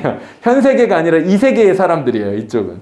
그렇기 때문에 실질적 경쟁의 구간은 요 절반의 구간 중 내가 얼마를 차지하는가가 공부 그냥 하는 애들끼리의 경쟁이라고 하는 거예요. 그럼 거기서 3등급 정도의 분포라고 하는 거는 아까 얘기 드린 것처럼 1등급은 2등급까지가 상위 한 10% 정도인 거예요. 이걸 우리가 흔히 얘기하는 상위권이라고 얘기하는 거예요. 근데 여기 아까 1.0에서부터 1.9까지 해당하는 여기를 최상위권이라고 얘기하는 거죠. 그래서 이과 기준으로는 1.0에서 1.9까지 들어가는 상위 4%. 우리 반 정원에 이제 반 1등이나 2등까지만 포함되는 그 친구들이 강남 기준으로는 뭐 의대를 간다든지 아니면 일반 입시로 치면 스카이를 간다고 하는 최상위권 입시 기본적 구간이 나오는 게 요 목표인 거예요. 다음 구간이라고 한다면은 뭐 서성한 포함해가지고 상위권 대학. 상위권 대학은 2대까지 포함해서 상위권 11개 대학을 상위권 대학이라고 얘기합니다. 거기까지 포함 구간이 보통 여기라고 얘기를 하는 거예요. 그게 어쨌든 매 학교에 한 10% 정도 된다라고 보시면 거의 맞아요. 그래서 목표를 정하세요. 목표를 정해야 내가 얼마큼 하고 있고 이게 맞게 하고 있는지를 판단하는 기준 잣대가 생겨요. 그리고 그거는 되게 구체적이고 실질적인 기준으로서 내 공부를 들여다봐야 돼요. 자, 다시 얘기 한참 했는데 두 번째 것이 적절하지 않다라고 골랐는데 갑은 소를 제기하여야 매매의 목적이 된 재산권을 이전받을 수 있다. 자, 갑은 항소까지는 사실은 하지 않아도 소를 제기하여야 매매의 목적이 된 재산권을 이해받을 수 있는 게 아니고 소송을 하더라도 이행을 받지 못하게 될 수도 있는 것이죠. 지금 같은 상황의 경우는 특히 더 그러하고요. 뭐 이런 부분이 차이였던 것 같습니다. 4번이 3점인데 4번은 다 맞으셨나? 4번 틀리신 분? 4번 한 분, 두 분. 야, 이게 확실히 수능 문제라 그런지 난이도가 좀 있었나 보다. 그래서 이거 4번 정확히 모르고 맞췄었다고 했죠. 한번 풀어봅시다. 자, 윗글을 바탕으로 보기에 대한 분석으로 적절하지 않은 것은 자, 보기 내용 보겠습니다. 증여는 당사자의 일방이 자기의 재산을 무상으로 상대방에게 줄 의사를 표시하고 상대방이 이를 승낙함으로써 성립하는 계약이다. 증여는 어떠한 계약이다. 증여에 대한 설명이었습니다. 증여자만 이행 의무를 진다는 점이 특징이다. 내가 너 이거 줄게. 그냥 주면 돼. 근데 그거 계약하는 겁니다. 법적으로 강제성 있게 권리를 규명해 놓기 위해 계약한 것이죠. 유언 대표적입니다. 유언자의 사망과 동시에 일정한 법률 효과를 발생시키는 법률 효과라는 거죠. 목적으로 하는데 유언자의 의사표시만 유효하게 성립하고 의사표시에 상대방이 필요 없다는 점에서 증여와 차이가 있다. 유언자의 의사표시만으로도 성립한다는 말은 뭐겠습니까? 일방적으로 성립이 가능하다는 얘기죠. 상호적일 필요가 없다는 얘기입니다. 의사표시에 상대방이 필요 없다는 점에서 증여와 차이가 있다. 자, 유언은 그래서 증여. 자, 위에서 얘기했던 증여와는 그래서 유언은 좀 다르게 이해를 해야 되죠. 그래서 증여는 승낙이 필요하고 유언은 승낙이 필요하지 않다. 여기까지는 보겠습니다. 자, 그러면 보기에 대한 분석으로 적절하지 않은 것 고르셨는데, 자, 답은 3번인데, 여러분 고르신 오답 번호 듣고 한번 얘기해 볼까요? 몇 번 고르셨어요? 못 풀었고. 다음. 몇 번? 상위는? 2번. 그 다음에 승리는 헷갈렸던 게 알 것 같아? 자, 그 차이가 뭔 것 같아? 설명해 봐. 왜 헷갈렸던 게 지금은 당연할까? 아까 이 문제 어. 풀면서 알게 됐어? 자, 3번 한번 볼까요? 증여는 자, 위에 설명 보기 부분에서 주었죠. 변제의 의무를 발생시키지 않는다는 점에서 자, 이 표현이 이제 맞냐 틀리냐 이런 걸 따져봐야 되잖아요. 변제의 의무란 건 뭐겠어요? 내가 그 권리를 의무를 시행했었을 때 그 의무가 권리가 소멸되는 것, 채권이 소멸되는 것을 변제라고 했잖아요. 그죠? 그럼 증여는 변제의 의무를 발생시키지 않는다는 점에서 매매와 차이가 있다. 요거는 왜 적절하지 않아요? 그럼 승리가 설명해 볼래? 3번. 정확히 몰라서. 그러면 이 문장이 어쨌든 적절하지 않은 거라는 걸 안 거잖아. 그럼 적절하게 고쳐볼래? 성우야. 성우가 한번 설명해 볼까? 성우는 적절하지 않은 이유는 3번이? 3번 문제를 이해하려면 변제의 의무에 대한 개념도 이해해야 되잖아요. 그리고 매매가 무엇인지, 매매와의 차이점도 이해해야 되고요. 그죠? 상위 설명해 보면 3번이 적절하지 않은 이유는? 승리 다시 해보면 변제 의무를 발생시키지 않는다는 점에서 변제 의무는 왜 나오는 거야? 왼쪽에 있는 제시문 두 번째 문단 다시 봅시다. 이처럼 의사표시를 필수적으로 하여 법률 효과를 발생시키는 행위를 법률행위라고 합니다. 법률행위가 무엇인지 설명했어요. 계약은 법률행위의 일종입니다. 당사자에게 일정한 청구권과 의무를 발생시킵니다. 청구권을 내용으로 하는 권리가 채권이고 그에 따라 이행을 해야 되는 의무가 채무입니다. 따라서 채권과 채무는 발생한 법률 효과가 동전의 양면처럼 서로 다른 방향에서 파악되는 것이라고 할 수 있고 채무자는 채무의 이행을 해야 채권이 소멸되기 때문에 변제라고 합니다. 자, 다시 오늘 얘기로 돌아와 보죠. 증여입니다. 당사자의 일방이 자기 재산을 무상으로 상대에게 줄 의사를 표시하고 상대방이 이를 승낙함으로써 성립하는 자 뭐라고 했습니까? 계약이라고 했습니다. 즉 증여는 계약의 일종입니다. 증여자만 의행 의무를 지닌다는 점이 특징입니다. 그러면 다른 계약은 어떻다는 거예요? 의무 이행이 양쪽에게 매수자와 매도자 양쪽에게 다 있다는 얘기겠죠. 자, 그러면 의행 의무가 양쪽에 있는가 아닌가가 차이라고 했는데 제가 또 질문입니다. 의무가 있으면 거기에는 권리가 있습니까 없습니까?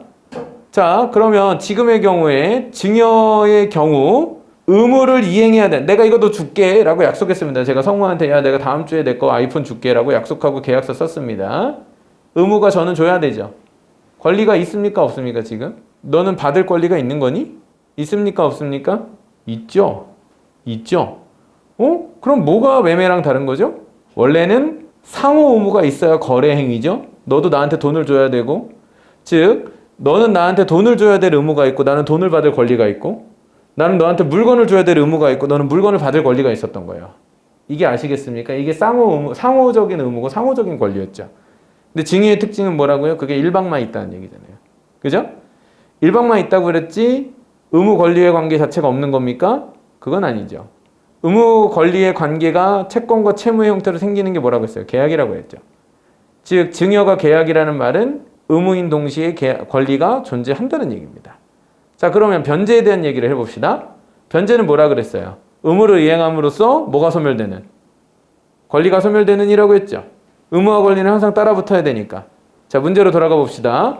증여는 변제의 의무를 발생시키지 않는다는 점에서 어떻습니까? 이거 자체가 틀린 거죠, 여러분. 변제의 의무는 발생시키죠. 변제의 의무가 생기잖아요. 내가 의무가 있잖아요. 그죠? 내가 갚아야 되잖아. 내가 널 주기로 약속을 했어. 물론 내가 좋은 마음으로 내가 주기로 했지만 법적으로 약속을 했으면 나는 그 약속을 지켜야 될 의무가 생기는 거잖아. 의무를 내가 시행하면 쟤는 받을 수 있는 권리가 소멸되죠. 이게 뭡니까? 변제죠. 자, 그러면 증여는 변제를 합니까? 안 합니까? 하죠. 증여도 변제를 한다니까? 증여나 매매나 다 똑같이 하는 거야. 그럼 매매와의 차이가 뭐야? 매매는 양쪽이 의무를 동시에 다 소멸시켜야 되는 거야. 아까 그래서 매매에서 불탄 게 뭐야? 나는 의무 실행을 했지. 돈을 줬잖아. 그럼 나도 의무가 있었어. 그 의무는 시행했다고. 다음으로 나는 물건을 받을 권리가 있었지. 그게 실행이 안 된 거잖아요. 이해됩니까? 따라서 3번 문제의 그 잘못된 부분은 변제의 의무를 발생시키지 않는다는 점 자체가 증여와는 무관한 얘기인데요. 추론이 필요한 이해가 필요하죠. 즉 변제 의무는 언제 발생되는 것이냐에 대한 조건을 아셔야 되고 그건 계약관계일 때 성립된다. 그럼 계약일 때 변제 의무는 왜 생겨나냐? 의무와 권리가 쌍방으로 상호적으로 생겨나니까. 이걸 이해할 수 있어야 되고 그럼 여기서 또 착오를 가져오는 부분의 포인트는 뭐겠습니까? 매매 행위의 일방적 행위라고 하는 거죠. 매매는 상호 의무가 발생해야 되는데 여기는 한쪽의 의무만 발생한다라는 생각이 확대 해석하면은 의무만 있고 권리는 없는 건가? 변제까지는 아닌 건가? 라고 생각을 하게 되는 거죠. 자, 여기서도 우리가 뭘 생각해야 되냐? 상식적으로 생각하시면 안 돼요. 내가 증여라는 거 기분 좋아 주는 거잖아. 근데 무슨 의무까지 있어. 아니라고요. 증여는 의무가 생기는 거야. 자, 내가 그냥 일반적인 약속. 야, 성아야, 나 다음 주에 줄게. 나 안 줬어. 상관없어요. 왜? 이건 법률적 효력이 없는 일반적 상식적 행위잖아. 그러니까 내가 지호가 지난주에 선생님 제가 뭐 갖다 드릴게요 했는데 안 가져왔다고 해서 너 내가 오늘 고소할 거야. 이럽니까? 미친놈이죠. 그죠? 근데 지호야, 지난주에 우리 계약서 썼지? 네. 그러면 이거 선생님이 아무래도 법원에 가야 될 것 같아. 존나 재수없지만 있을 수는 있는 얘기인 겁니다. 내가 전에 얘기했잖아요. 우리 학원 이름 뺏겼다니까. 상식으로는 말이 안 되지만 법률적 효력으로는 약속이 있는 거예요. 우리가 계약서에 뭐였었냐면 그 한 부분이 있었어요. 뭐였냐면 일체의 것들을 이라는 문장이 있었어요. 근데 그 일체의 상호명이 들어간다고 법적으로 해석을 해버린 거예요. 그래서 우리가 그쪽에 넘겨줘야 될 것들 중에서 일체의 것에 대한 이라는 말을 안 썼어야 됐는데 몰랐지 뭐. 내가 안 썼어 계약서. 그러니까 나도 몰라. 근데 그 표현이 왜 이거는 법인 거예요. 뒤집어 보세요. 개인 간의 약속을 깨면 신의를 잃을 뿐이지 감옥에 가지는 않습니다. 근데 아까 법률 뭐 이렇게 이행하는데 어려워. 아니에요. 거꾸로 이건 이행하지 않으면 법에 의해서 이런 처벌을 받을 수도 있다는 거예요. 그래서 계약서는 함부로 쓰는 게 아니에요. 다시 돌아와서 변제 의무를 발생시키지 않는다는 점 등에 대해서 사실은 그렇게 이해해야 문제가 풀리는 부분인데 이거 인정. 어려운 문제 많았네. 자, 그 다음에 5번 어휘니까 패스. 자, 그 다음에 뒤에 법치주의 체계 문제. 법치 체계.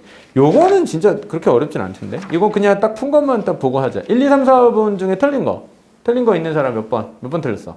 4번. 또 4번 같은 경우는 답이 1번이거든요. 너 가산된 임금 휴일에 근무했으니까 1.5배인가요? 그 앞에 뭐 계산법 나오잖아요. 그죠? 요거 근데 3점짜리 문제긴 해서 이것도 보기를 가지고 응용된 문제니까 난이도가 좀 있는 문제인데 적절한 거 구조상 1번 보고 올바른 거 판단한 친구는 문제를 상당히 쉽게 풀었을 것 같고 요게 정답이 아닐 거라고 의심했던 구간을 찾아야 돼요. 승리는 이게 왜 적절치 않을 거라고 예상한 부분이 있었어? 이 문장이.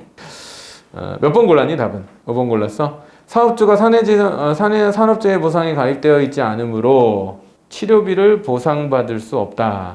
근데 설령 그랬다 하더라도 위에 있는 조건 중에서는 산업주가 산업재해 보상에 가입되어 있는지 아닌지에 대한 근거는 사실은 나와 있지는 않아 가지고 사실은 고려할 필요가 없는 선지라고도 볼 수 있어요. 그러니까 아마 생각을 너무 많이 해서 지금은 조금 틀렸던 것 같아. 자, 뒤로 넘어가 봅시다. 사회문화현상 탐구인데 요거를 자 빠르게 한번 봅시다. 잠깐만. 너희들 이거 문제 뒤에 있는 지문 중에서 어떤 게 제일 어려웠는지 한번 얘기해보자. 요거가 지금 본 게 허구의 역설 나오는 거. 요 지문이 있었고 뒤에 사회조직이론, 명시지, 암묵지 나온 얘기 있었고 그 다음에 사회불평등 취약계층, 기본소득제 나온 얘기 있었고 그 다음에 뒤에 이제 벤담 파놉티콘 얘기 있는데 뭐 요거는 일단 제일 여러분들 좀 쉽고 논술학원 다녔기 때문에 제일 잘 알 수 있는 주제니까 패스하고 앞에 있는 세 개 중에 제일 어려웠던 거 하나씩 얘기해봐. 지호는 몇 번이 제일 어려웠어? 1, 2, 3번 제시문 중에서 두 번째 거? 오케이. 두 번째 게 어려웠다. 상희는 어떤 게? 너 두 번째 거? 암묵지 명시지 나오는 거? 성우는 뭡니까? 대세입니까 이거? 좋아요. 2번 볼게요. 승리는 몇 번? 첫 번째 거. 저는 첫 번째 것도 좀 어렵다고 생각을 했는데 자 일단 두 번째 거 보고 시간 되면 첫 번째 거 보겠습니다. 자 지문 한번 같이 읽어볼게요. 이거 사실 되게 재밌는 주제인데 혹시 여기 경영 관련 관심 있는 사람 있습니까? 경영학 쪽? 좀 있구나. 이거 괜찮은 지문인 것 같았어요. 제가 이 문제집 되게 좋은 게 어쨌든 선별할 때 지문이 배경 지식으로 가치가 높을 만한 지문들을 많이 뽑아놔갖고 우리 나중에 수업 다 못한 것도 집에서 개인적으로 공부하실 때 해놓으면 이거 진짜 딱 그 베이직한 것들을 되게 많이 해놨어요. 근데 이것도 지금 그런 것 같아요. 제가 볼 때는 현대 사회에서 지식의 중요성 커지면서 기업에서도 지식 경영을 강조하는 목소리. 일단은 지식에 체크해놓고 현대 사회의 바탕을 두고 경영 문제로 지식 경영에 이런 거 이제 네모치고 핵심 개념 되니까 기업 경쟁력의 원천이 조직적인 학습과 혁신 능력. 즉 나왔네. 앞에 거 몰랐어도 이런 거 좀 집중력 떨어지지. 지식 경영은 기업 경쟁력의 여기까지는 이해가 되는데 원천이 조직적인 학습과 혁신 능력 이런 거 보면 이게 무슨 내용인가 하고 여기가 딱 블랭크가 돼버리면서 그냥 글자만 읽고 지나가는 부분 같이 되거든. 왜냐면 이런 추상적인 말 자체를 잘 쓰지 않아서 그러는데 조직적이라는 말은 혼자 가서 다이다이 치는 게 아니라 다구리 하러 가는 거야. 그리고 그런 거고 학습과 배우는 것과 혁신 내 안에 있는 내부적인 개선을 이루어내는 능력이죠. 즉 근데 이제 이거 설명해봤자 뒤에 다 있어. 기업의 직접 역량에 있다고 보아. 즉 기업의 지적인 역량. 그러니까 위에 지식, 지적 뭐 다 알에 대한 얘기 이런 얘기인가? 그리고 지식의 활용과 창조를 강조하는 경영 전략이다. 그러니 이것은 경영 전략의 의미, 경영 전략의 뜻에 대한 설명이었습니다. 자 그러면 경영 전략이다. 그러니까 지식 경영에 대한 뜻이었습니다. 그래서 경영 전략 중에 지식을 활용한 경영 전략이 지식 경영이다. 지식 경영론 중에는 마이클 폴라니의 암묵지 개념을 활용하는 경우가 많다. 자 일단은 하위 개념으로 지식 경영론의 하위 개념으로 암묵지라는 개념이 또 하나 등장했고요. 폴라니는 명확하게 표현되지 않고 주체에게 체화된 자 이거 좀 이제 어려운 표현 좀 어렵긴 하다. 폴라니는 명확하게 표현되지 않고까지는 어렵지 않죠. 주체에게 자 주체 뭐죠? 상희씨 주체가 뭐죠? 행위자입니다. 행위하는 이 어떤 행동을 하는 주인공 주체입니다. 따라서 명확하게 표현되지 않고 주체 즉 앞에서 얘기한 지식경영의 주체라고 한다면 지식경영을 하는 사람, 행하는 이 기업가가 되겠죠. 주체에게 자, 체화된 뭡니까? 성우야, 체화된이 뭐야? 몸에 익힌이라는 뜻이야. 암묵지 개념을 통해 모든 지식이 지적 활동의 주체인 자, 지적 활동 뭐라고 했어요? 이성 사용하는 인간인 이성을 사용하는 주인공인 인간과 분리될 수 없다는 것을 강조했다. 자, 폴라니가 강조했던 바는 자, 모든 지식이 인간과 분리될 수 없다. A는 B와 분리될 수 없다. 지식은 인간과 분리될 수 없다. 즉 인간 이꼴 지식 이렇게 되는 거예요. 여러분 필충 조건 배우셨잖아요. 그죠? 그래서 이렇게 불가분의 관계가 되면 거의 둘은 같은 개념으로 등치가 돼버립니다.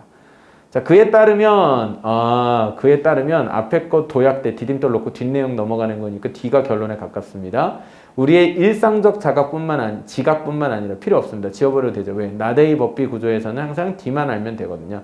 일상적인 것뿐만 아니라 일상적으로 지성을 사용하는 것뿐만 아니라 고도의 과학적 지식도 지적 활동의 주체가 몸담고 있는 구체적 현실로부터 유리된 것이 아니다. 그러네. 문장이 그지 같네. 어려웠겠다 야. 자, 일상적인 것뿐만 아니라 뭐겠어? 그냥 고도의 작업 외도라는 얘기인 것 같긴 해. 그렇게 대충 이해하되 고도의 과학적 지식도 지적 활동의 즉 이성 사용의 주인공인 인간이 몸담고 있는 구체적 현실로부터 몸담고 있는 수식어 필요 없고 그가 살고 있는 현실로부터 자 유리된 것이 아니다. 이거 그러니까 어려운 단어에 부정형 썼으니까 2연타 날린 건데 부정형 긍정형으로 고칩니다. 뭐예요? 긴밀히 결합된 것이다죠.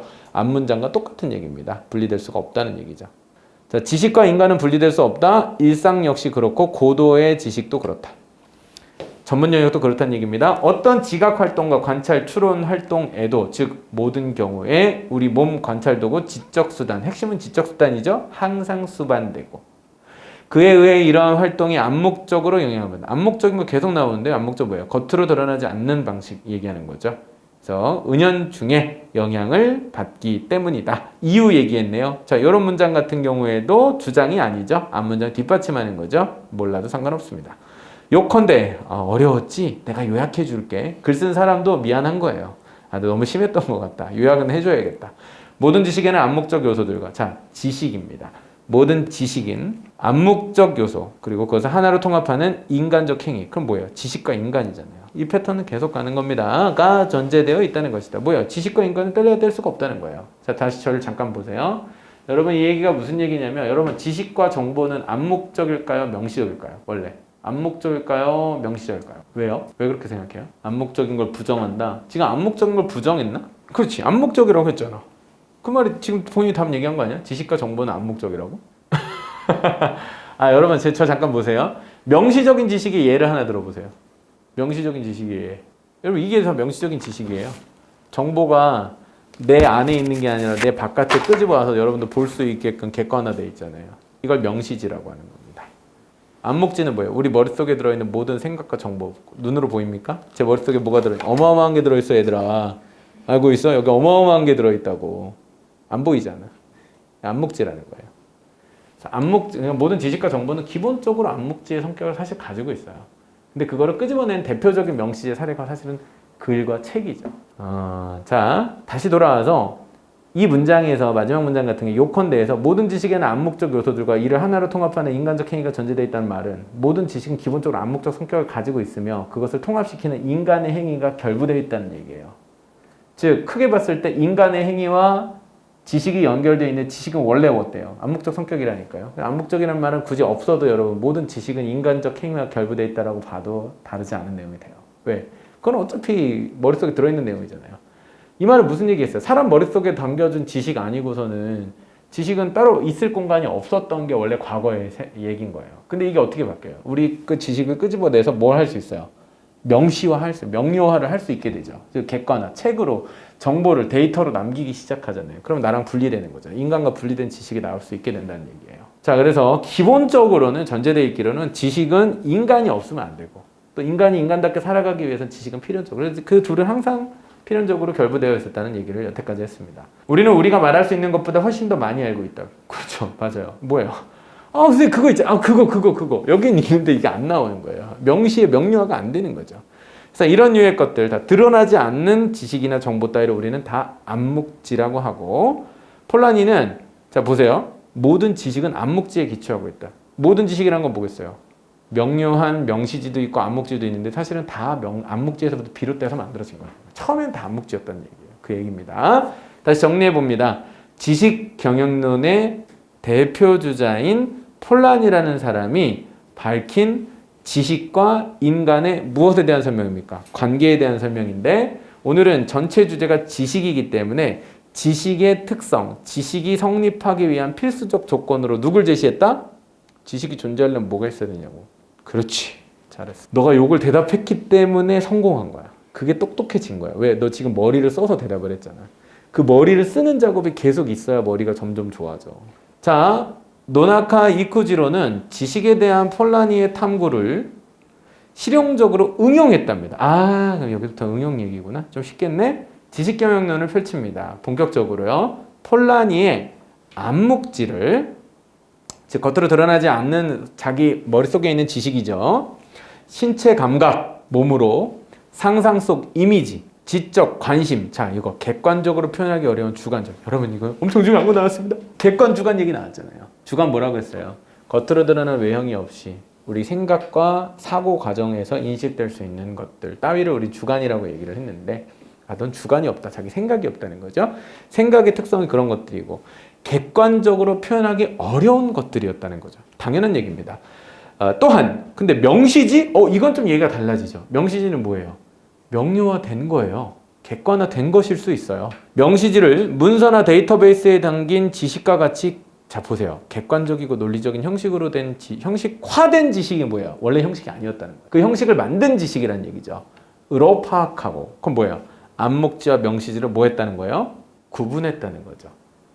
다시 노나카 이쿠지로는 지식경영론에서 지식은 원래 어땠어요? 암묵지였고 그것은 인간이 없으면 없지. 인간이 그릇인데 인간 안에 담겨야 되는데 인간과 필수적으로 항상 긴밀하게 결부가 될 수밖에 없었어요. 그게 암묵지예요. 혹은 그냥 지식 자체는 원래 그런 거야. 근데 지식을 얘가 뭐 하고 있어? 그 안에서 종류를 가르고 있는 거야. 근데 지식 중에는 원래 네가 얘기했던 전통적인 암묵지도 있는데 명시지라는 것도 있다라고 하면서 지식을 어떻게 하고 있어요? 세분화하고 있다, 구분하고 있다, 분류하고 있다가 말이 되는 겁니다. 설명 방식 얘기한 겁니다. 자, 그 다음에 논리적인 형식화된 지식으로 파악하고 이것이 암묵지에 비해 상대적으로, 자 보세요. 암묵지에 비해, 그럼 뭐야? 비교하고 있죠? 상대적으로 지식의 공유 가능성이 높다. 공유할 수 있다는 거죠. 왜? 선생님, 선생님 저는 진짜 최성원 선생님 머릿속에 뭐가 들어있는지 그걸 뽑아서 제 머리에 넣고 싶은데 그건 안 돼요. 최소한 제가 이렇게 말로 풀어드리거나 아니면 글로 쓴 걸 드려야 되겠죠. 따라서 명시지가 되면 왜? 객관화되어 있기 때문에 타인이 보거나 이해하거나 만질 수 있는 형태가 되기 때문에 공유가 쉽게 된다는 얘기예요. 자, 여기까지 그러면 노나카 이쿠지로의 지식경영론 경우는 사실 그 핵심이 노나카 이쿠지로가 누군지 아니면 그가 뭘 응용했는지가 중요한 게 아니고 그가 지금 우리가 얘기하고 있는 건 뭐예요? 앞에서부터 지식경영론 얘기를 하고 있죠? 지식경영론을 어떻게 하고 세분화했다는 것이에요. 지식경영론 내에서 암묵지와 명시. 여러분이 어떻게 얘기하냐? 이런 거야. 지호야, 여기서 무슨 얘기야? 암묵지, 뭐 명시지 그런 얘기하고 있는데 그게 뭔데? 몰라요. 이렇게 하면 안 되는 거예요. 자, 이거 잠깐 보세요.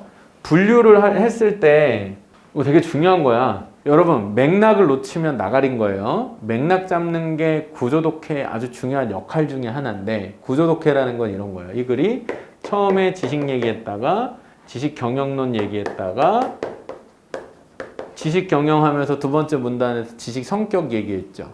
기본적으로 지식의 성격을 얘기하기 위해서 지식 경영의 성격 얘기하려고 암묵지 얘기했고 암묵지니까 눈에 안 보이는 걸 어떻게 보관해? 그래서 인간이 필연적으로 따라 나온 거예요. 이 필연성을 이해하는 거예요. 필연적이라는 거는 쿵 하면 짝 해야 된다는 걸 논리적으로 반드시 그러야 된다는 순서를 이해하는 거예요.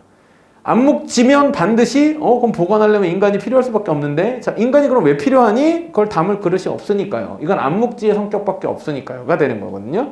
그러면 이 얘기가 왜 나온 거니? 그런 게 왜 나왔지? 숲을 놓치지 말아야 돼요. 항상 키워드는 어디를 향한다? 핵심 단어 하나. 이 글을 관통하는 하나의 제목. 뭐다? 지식 경영인 거예요. 자, 그러면 이렇게 보세요. 이 세 번째 문단에서 여러분들한테 제가 물어본다고요. 이 세 번째 문단의 핵심 개념이 뭐야? 그럼 여러분 반드시 또 이렇게 얘기할 거야. 암묵지하고 명시지요. 그 얘기 왜 하는 거야? 갑자기 이거 왜 나왔어? 설명해봐. 명시지, 암묵지는 왜 나온 거야? 지식을 필자가 돼보는 거야, 내가. 필자가 돼서 지식을. 종류를 나타내려고. 자, 그러면 지식 경영이냐 지식이냐도 사실 생각해 볼 일이에요. 지식 경영을 설명하기 위해서 필자는 분명 지식에 좀 천착하고 있는 건 맞아요. 그러면 지식에, 자, 지금 얘기대로라면은 뭐가 제목이 될 수 있는 거예요? 지식에 세분화시키고 있다. 이렇게 얘기했잖아요. 지식의 분류나 종류가 얘기를 해야 맞겠죠. 제가 얘기하는 건, 야, 지호야, 뭐야? 이거 무슨 얘기야? 무슨 암묵지하고 명시 그런 얘기 하던데? 그게 무슨 얘기 하는 거야? 난 그 얘기 무슨 맥락인지 하나도 모르겠어. 이 얘기거든? 그럼 그때, 그게요. 지식 경영이라고 하는 건데 그 지식 경영의 세부적인 종류 얘기하려고 지식의 종류를 설명하고 있어요. 라고 얘기하는 게 의미야. 이게 의미야. 이건 내용이고 암묵지가 뭐고 명시지가 뭔지는 설명할 수 있는데 그게 무슨 뜻인지를 몰라. 의미 파악이 안 돼. 의미 파악은 뭐 때문에 그렇다? 맥락이 없어서 그렇다. 맥락이 뭐야? 관계야. 자, 선생님이 관계와 의미를 상징하는 굉장히 중요한 시 얘기했었잖아요. 무슨 시라고 그랬어? 김춘수 씨의 꽃이야. 엄청난 천재야. 김춘수 씨도. 자, 꽃 어떻게? 내가 이름을 불러. 그리고 그 꽃이 나에게로 와서 그러니까 내가 불렀을 때 그가 나에 와서 꽃이 되는 거지. 꽃이 뭐야? 의미야. 이름 부르는 행위. 상호적 관계야. 혼자 있으면 의미가 못 돼. 불러야 오는 거야. 자, 명시지 암묵지는 의미가 못 돼. 얘는 앞에서 뭘 하고자 했었는지와 관계 지어질 때만 의미가 부여돼. 따라서 얘의 의미가 뭐야 라고 하는 건 명시지 암묵지 내용을 읽으라는 내용이 아니고 이게 무슨 맥락에서 도출된 어떤 흐름 속에서 역할을 하고 있는지를 이해하고 있으라는 거야. 그게 숲을 보라는 거야. 그게 길을 잃지 않는 방법이야.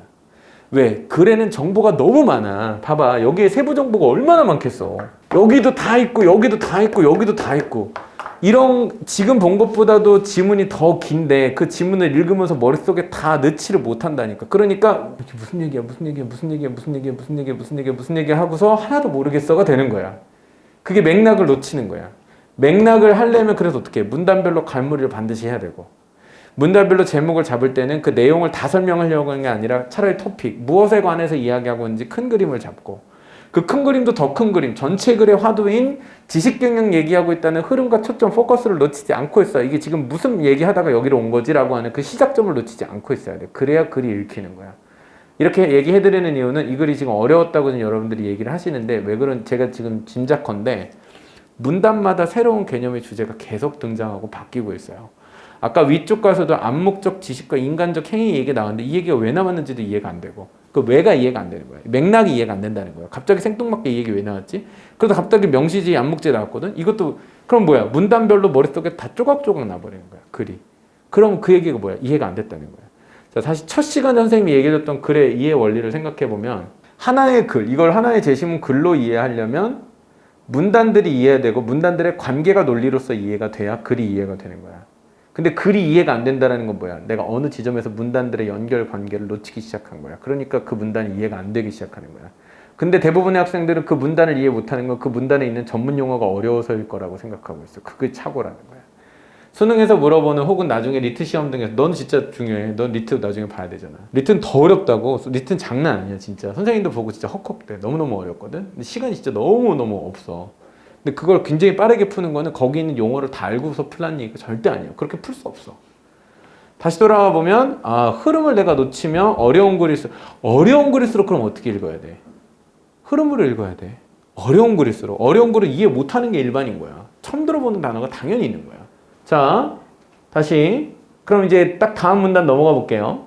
암묵지와 명시지의 분류에 기초하여. 그렇죠. 다행히도 모든 인간은 논리적으로 이 문단에 매듭을 질 때 하나의 아이디어 위주로 전개를 하는데 이 사람도 자기가 짚어가는 거야. 야, 잠깐만 내가 지금 글 제대로 쓰고 있나? 앞에서 무슨 얘기했지? 앞에 게 다 기억이 안 나. 자기도 문단이. 근데 내가 뭘 하려고 했었는지는 기억해. 뭐야? 암묵지하고 명시지를 윗문단에 내가 설명했었지. 이것까지만 내 머릿속에 있는 거야. 그래서 앞부분에 항상 그 설명이 있을 수밖에 없는 거야. 머릿속에 있는 논리가 그렇게밖에 안 되니까.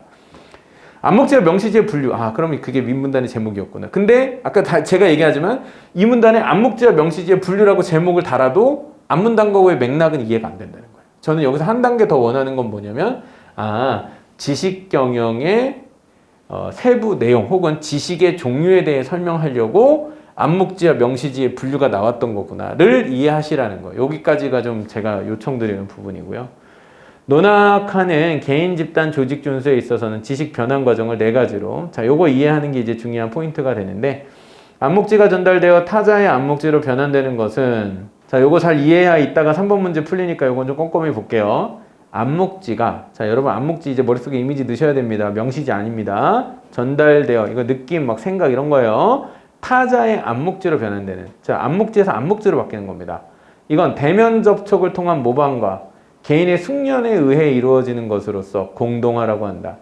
뒷내용 또 나왔어. 암묵지가 암묵지로 변환인데 대면 접촉을 통한이라는 조건도 있고 모방과 개인의 숙련 노력으로 반복해서 훈련하는 숙달된 노력으로 익히게 되는 것 공동화라고 한다. 암묵지에서 명시지로의 변화는 암묵적 요소 중 일부가 형식화되어 객관화되는 것으로 이거 뭐야? 암묵지가 명시지로 이건 성격 전환되는 거야. 표출화라고 한다. 또 명시지들을 결합해 이거는 암묵지의 결합이 아니라 명시지의 결합이야. 새로운 명시지를 형성하는 것은 연결화라고 한다. 명시지가 숙련 노력에 의해서 거꾸로 암묵지로 바뀌는 것은 내면화라고 한다. 논학하는 이러한 변환 과정이 원활하게 일어나 기업의 지적 역량이 강화하도록 기업의 조직 구조를 혁신시키는 경영이 뭐야? 그게 지식 경영인 거야. 자, 그러면 바로 케이스 연결되는 거 3번 문제. 틀린 사람 손. 오케이. 자, 하나씩 다 짚어보자. 사례로 적절한 거 답이 몇 번이야? 3번이었어. 3번부터 먼저 보면 C사의 직원이 경쟁기업의 터치 스크린 메뉴들을 보고 여기서는 어디도 명시지, 암묵지 설명이 안 돼 있어. 따라서 우리는 자동 전환해서 읽어야 돼. 경쟁기업의 터치 스크린 메뉴들을 보고 이거 명시지야, 암묵지야? 명시지잖아. 터치 스크린 매뉴얼, 객관적인 정보로 이미 나와 있는 거잖아요. 제품을 실제로 반복 사용, 숙련해서 감각적 지식을 획득했어. 감각 지식. 이거 뭐야? 암묵지잖아. 명시지에서 암묵지 얻어낸 거지. 내면아 맞아. 틀린 이유 설명해보자. 성우야, 1번. A사의 직원이 자사 오토바이 동호회 회원들과 접촉하여 소비자의 느낌을 포착해낸 건 뭐야? 연결어가 아니잖아. 뭐야 이거는? 승리, 이건 뭐야? 상희, 이거 뭐야? 야, 이것도 잠깐만 수능 지문이냐? 이거 왜 이렇게 어려웠냐? 여러분들의 어떤 어려움에 제가 명분을 드리겠습니다. 어? 뭐라고? 공동화? 왜? 자, 그쵸? 근데 그 사이에 있는 매개가 뭐예요? 접촉이죠. 자, 여기 앞에 써 있잖아. 그대로 써 있는 거 그냥 구성한 거야. 이거 2016년 수능 문제래요. 자, 무슨 얘기예요? 접촉을 통한 모방가. 자, 뭐야? 오토바이 동호회 회원들의 어떤 것들을 그 소비자의 느낌이겠지? 그걸 내가 느낌을 포착해냈다고 하잖아. 그러니까 내가 알고 있는 암묵지잖아. 이것도 결국에는. 그러니까 걔들과 계속 접촉했대. 모방하고 이해하는 과정을 통해서 공동화입니다. 두 번째 볼게요. B사가 자동차 부품 관련 특허 기술들을 부문별로 재분별하고, 자, 이거 명시지예요? 암묵지예요? 명시지죠? 재분류하고 이를 결합하여 신기술을 개발한 것은, 자, 이거는 뭐의 사례입니까? 연결하죠. 연결하 사례입니다. 자, 4번. D사가 교재로, 요거는 상희가 풀어봅시다. 교재로 항공기 조종 교육 과정을 실시하고 직원들이 반복적인 시뮬레이션 학습을 통해 조종술에 능숙하게 된 것은 무엇의 사례입니까? 내면하죠. 자, 반복적 시뮬레이션 학습은 숙련 과정인데 그 앞에 항공기 조종 교육. 자, 명시지처럼 객관화되어 있는 지식과 정보의 내용이죠. 그것을 어떻게 해요? 익혀서 능숙하게 내 것으로 만든 사례이기 때문에 암묵지화한 거죠. 자, 그 다음에 E사의 직원이 성공적인 제품 디자인에 동물 형상이 반영되었음을 감지하고 뭘 본 거예요? 제품 디자인 본 거죠? 그죠? 감지했어요. 장수하늘소의 몸체가 연상되는 청소기 디자인을 완성한 것. A 사례의 동물 현상이 반영되었음을 감지했대. 그 다음에 장수하늘소의 몸체가 연상되는 청소기 디자인으로 만들어냈대. 자, 감지해냈다. 깨달았다. 암묵지입니다. 디자인의 형태로 끄집어낸 겁니다. 자, 여기선 과정상 성공적 제품 디자인의 동물 현상이 반영되었음 뭐예요? 나의 깨달음이에요. 아, 이거 동물 모양이구나. 깨달음인 겁니다. 이 과정에서 혹시 명시지에서 암묵지화 된 거 아닌가 생각할 수는 있어요. 근데 핵심은 전체 문장상 감지하고 그럼 그 깨달음을 얻고 나서 그거를 뭘로 적용했다? 장수하늘소 디자인으로 완성시키는 객관화시킨 과정이기 때문에 표출합니다. 자, 또 틀렸던 문제 몇 번? 1번 틀린 사람 없습니까? 2번 틀린 사람 없습니까? 4번 틀렸습니까? 4번 봅시다. 3점짜리인데 F4의 문제 해결하기 위해 제시해야 할 만한 방안으로 적절하지 않은 것 고르는 겁니다. 틀린 것 고르는 거. F4. 회사에 도움되는 지식의 산출을 독려하고 이를 체계적인 지식 베이스에 축적했다.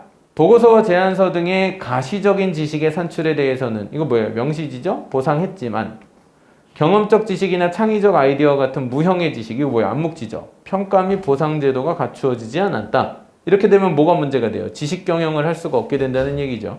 그 결과 유용성 낮은 제안이 나오고 가시적인 지식을 산출하지 못하는 직원들의 회사에 대한 애착과 헌신이 감소하고 경영받은 직원들이 퇴직할 때마다 왜? 암묵지를 공유하지 못했기 때문에 해당 부서 업무 공백이 발생한다. 적절하지 않은 것 정답은 2번입니다. 직원들이 회사에서 사용할 논리적이고 형식화된 지식을 제안한다. 이거 뭐예요? 명시지죠. 권장하고 이를 데이터베이스에 축적할 필요, 명시지에 쌓으라는 얘기죠. 부족한 게 암묵지인데 명시지 쌓으라고 하는 얘기는 굳이 필요한 얘기가 아닐 겁니다. 상희는 몇 번 골랐어? 1번 골랐다. 자, 요거는 잘못 판단함으로써 나머지 보기에 대해서 정확하게 이해하지 못했을 가능성이 있는데 이때는 1번이 틀렸다고 생각한 게 핵심이죠. 왜 틀렸다고 생각했어요? 자, 보통 선지는 항상 두 부분으로 이루어지죠. 창의적 아이디어가 문서 형태로 표현되기 어려울 수 있음을 감안하여. 여기까지 틀린 거 있습니까? 없습니까? 창의적인 아이디어는 문서로 표현되기 어려울 수 있다. 맞아요? 틀려요? 그때도 맞았다고 생각했어? 그럼 뒷부분이 틀렸다고 생각한 거네? 다양한 의견 제안 방식을 마련할 필요가 있다. 틀렸다고 생각한 이유는? 어렵다는 거는 어려운 걸 쉽게 할 방법을 원리를 생각해야 돼. 어려운 원인을 생각해야 되는 거지. 그러니까 이것이 한 가지 형태로 명시화가 되기가 어렵다라는 생각을 해야 한 가지 형태가 문제구나. 다양한 형태가 필요할 수 있겠구나라는 생각의 전환이 일어나는 것이 아, 이걸 쉽게 만드는 해결책이 되겠구나 이렇게 보는 거예요. 항상 문제 해결에서는 현상을 그대로 풀려고 하지 말고 어려운 걸 쉽게 한다 이게 문제가 아니라 왜 어려운지를 생각해서 그걸 답을 해야 되는데 그 1번은 그 고민이 좀 필요해. 자, 다음에 요건 틀린 거 더 없죠? 오케이. 예, 여기까지.